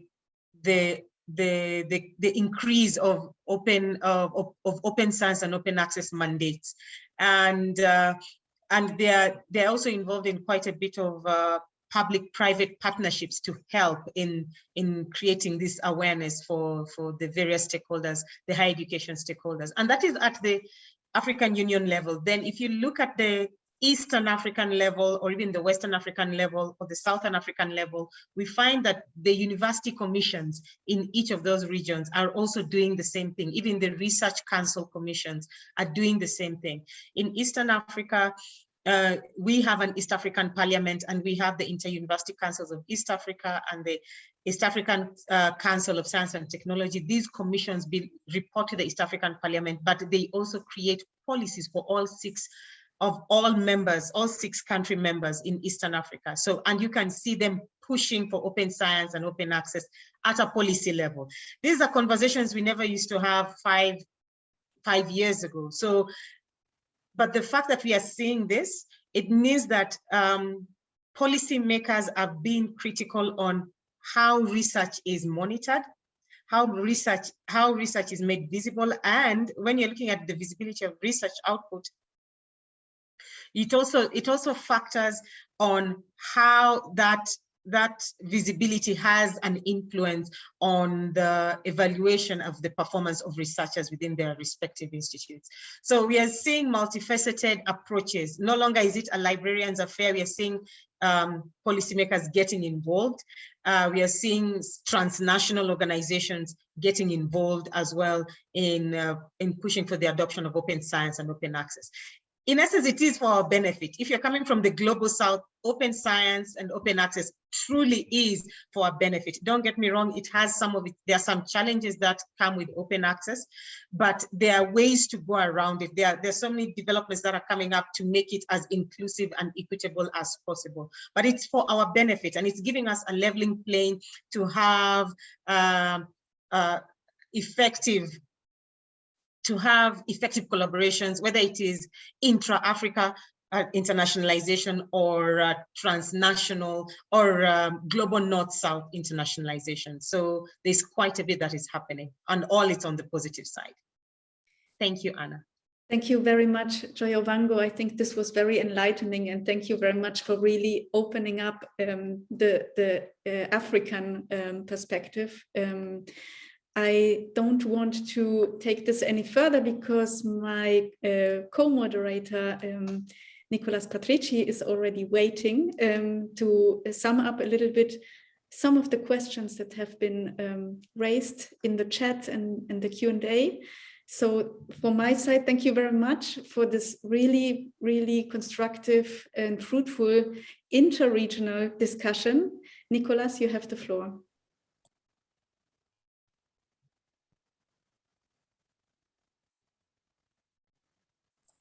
We don't hear you.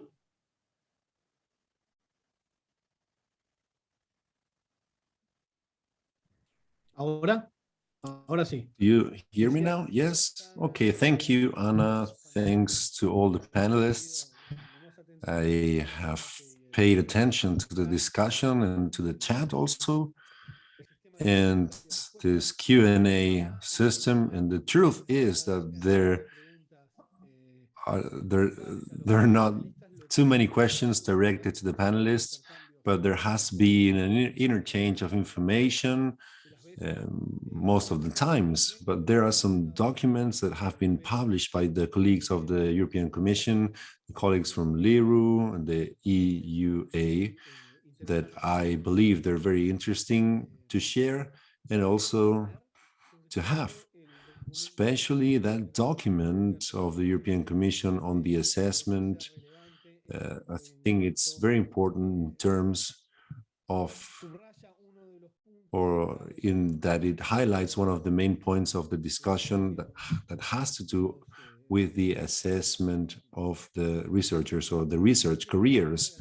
So I'm going to dare to ask the panelists if they have any burning question, as we say in English, to direct to another panelist.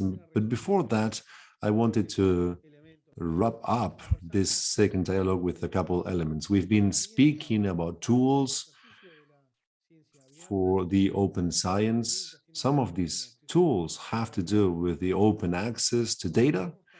We've also spoken about languages in which the sciences are made. Also, the colleague from LIRU was warning us on the need of being realistic when it comes to thinking about the impact of open science and the way of implementing it in universities. Especially, we need to take into account the particular challenges of public and private funding for the science and open science. And there has been also a comment here in the chat about the public-private relation or investment in the exercise of science and open science. You were saying that in the north, some countries, there was an equilibrium between the private-public funding, but in the south, it is mainly made by public funds. So there are some elements that we need to take into account that have to do with the impact of public policies in the scientific policies. the impact of science in society. And also there was a discussion on the scientific careers and all the new elements to manage and to incorporate, to integrate, and to open the science. Someone was saying that we have now some closed science, not an open science, and it's all about widening the limits of that closed science when we speak about scientific careers. If there's any question of any of the panelists regarding this, you have 2 minutes to make it, or maybe a last comment. Dr. Lange wants to participate, so otherwise you have the floor. Yeah, thanks a lot. Just a very short and provocative question concerning open access, because I know that or I've learned that there are a lot of Latin American initiatives about publishing that we can learn from. What is about the legacy journals and their publishers? Can we get rid of them? What do you think about that? I mean, if you're really honest about this.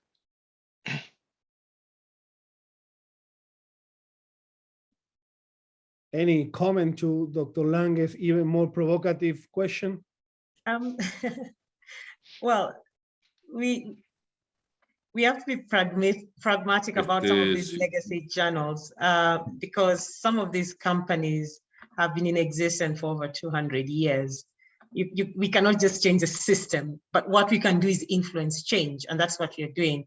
Particularly those in the global south are the ones we've been pushing for the influence of change to be more inclusive, to have better systems in academic publishing, in better systems in processes and workflows within academic publishing.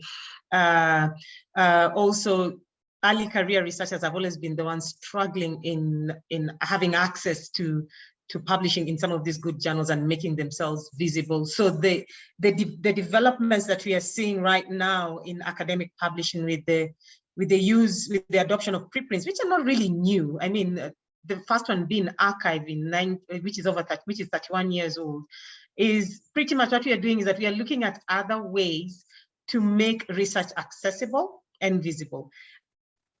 We can't knock them out. We will influence change in their systems, and it's already happening. In the beginning, they were not quick to accept preprints, but now you see them now working closely with preprint repositories. See, and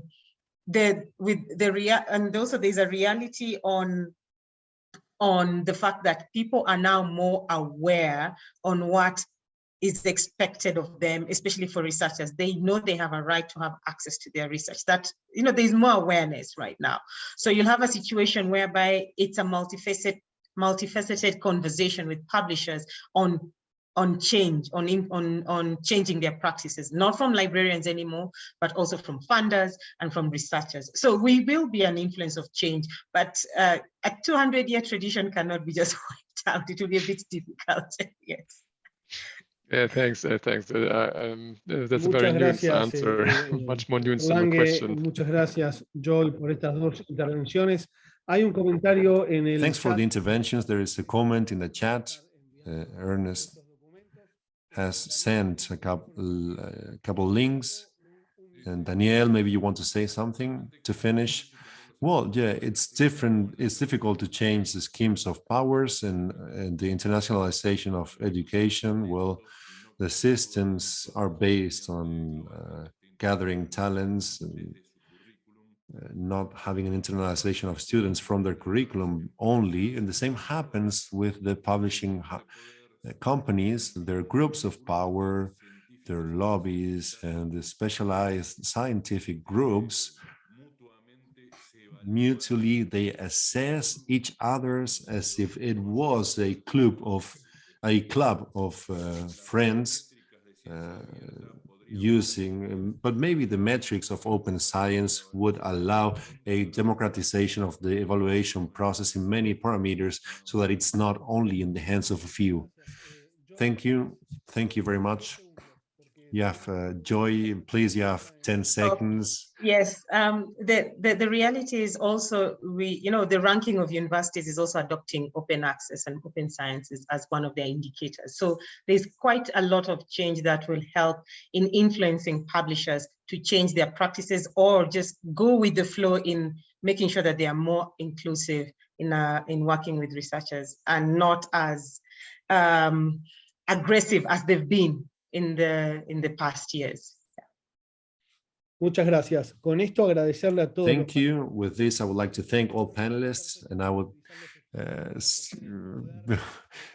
I feel sorry. I apologize to the translators for having the power on and so making them my excuse. And with this, I would like to thank all the audience, and Ramon is going to give some closing words.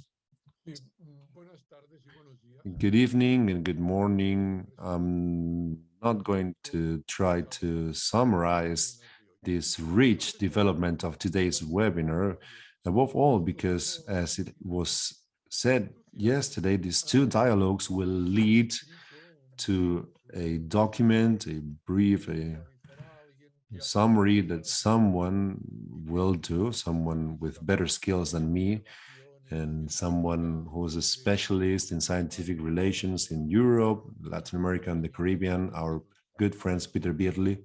He is the scientific director of the Ibero-American Institute of Berlin, and therefore you will receive this document in a couple of weeks' time. So it's not necessary for me to try to summarize today's session.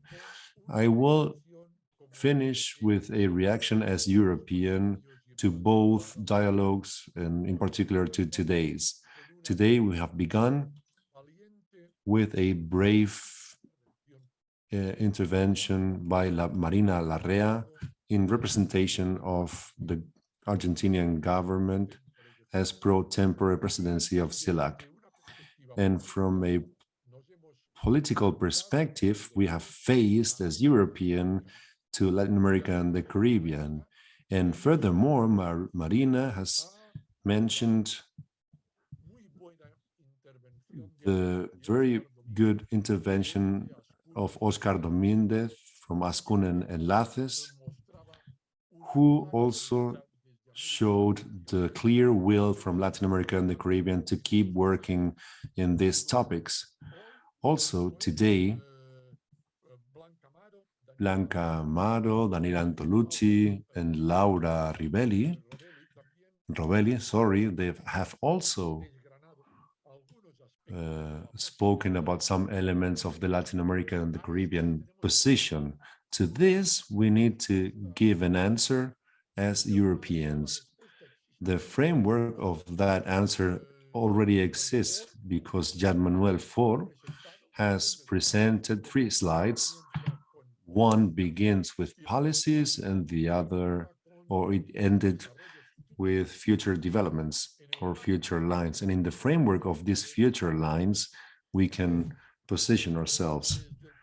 And from the Latin American and Caribbean perspective, we insisted in 2 questions: the interregionalism and multilingualism, and above all, in his last intervention, Berto Overlet has insisted in the interregional topic, saying that from Europe we cannot be alone, we cannot walk alone in this. We need a global framework for this, not a lost or confusing global framework, but an interregional framework. Therefore, we know a bit about not what, but how from Europe, and in particular from the European Union, we need to react to this type of questions or topics.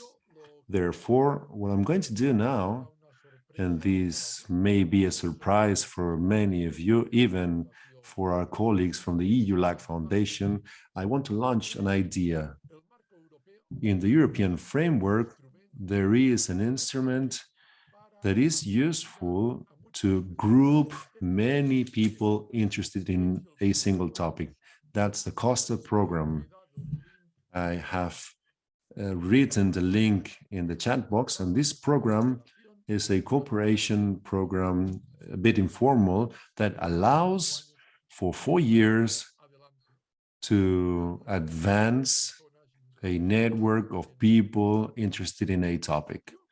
In principle, and unless there is an opposition from Obreal Global, and with the collaboration of the EU-LAC Foundation, I can announce or say that we will try to promote a cost action on open science, not only to practice it, but also to research and investigate the contents of open science.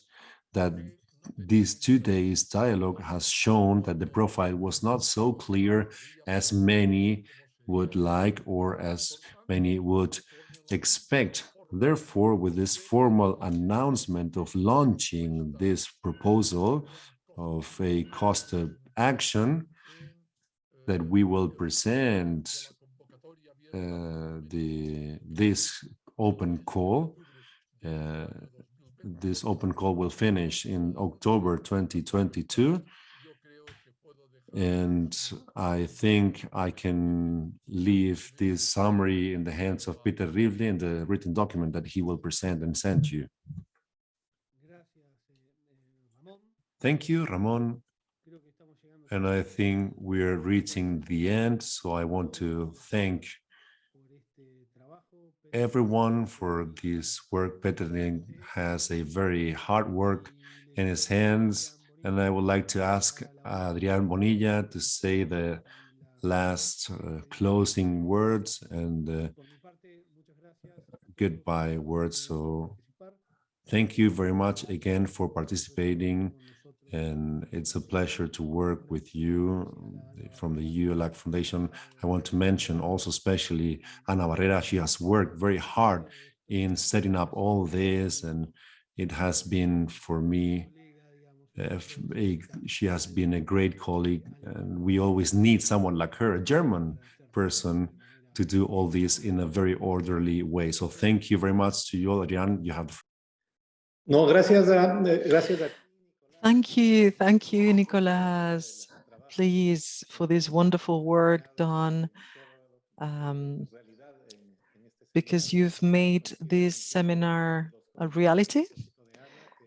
And following Anna's comments, she's not an angel, she's more than that, you know, because she always makes things true and on time. And thank you so much to everyone who have followed us, to all the different speakers, colleagues, and Ramon's suggestion is not a surprise, it's the logic continuation of our work that we have together systematized, and of course we shall continue helping, because of course what we want is to promote the possibility of open data, building of knowledge, and its mainstreaming. I don't want to tire our public. We have enjoyed 2 intense days. We will need a few more to be able to digest all this wonderful and humongous amount of useful information. Thank you very much then. Well, I believe we shall be able to conclude. It's 18:32. We couldn't have been more punctual. Thank you so much. We shall see each other in Barcelona during the WHEC Congress. Bye-bye. Thank you all. Bye. Bye-bye.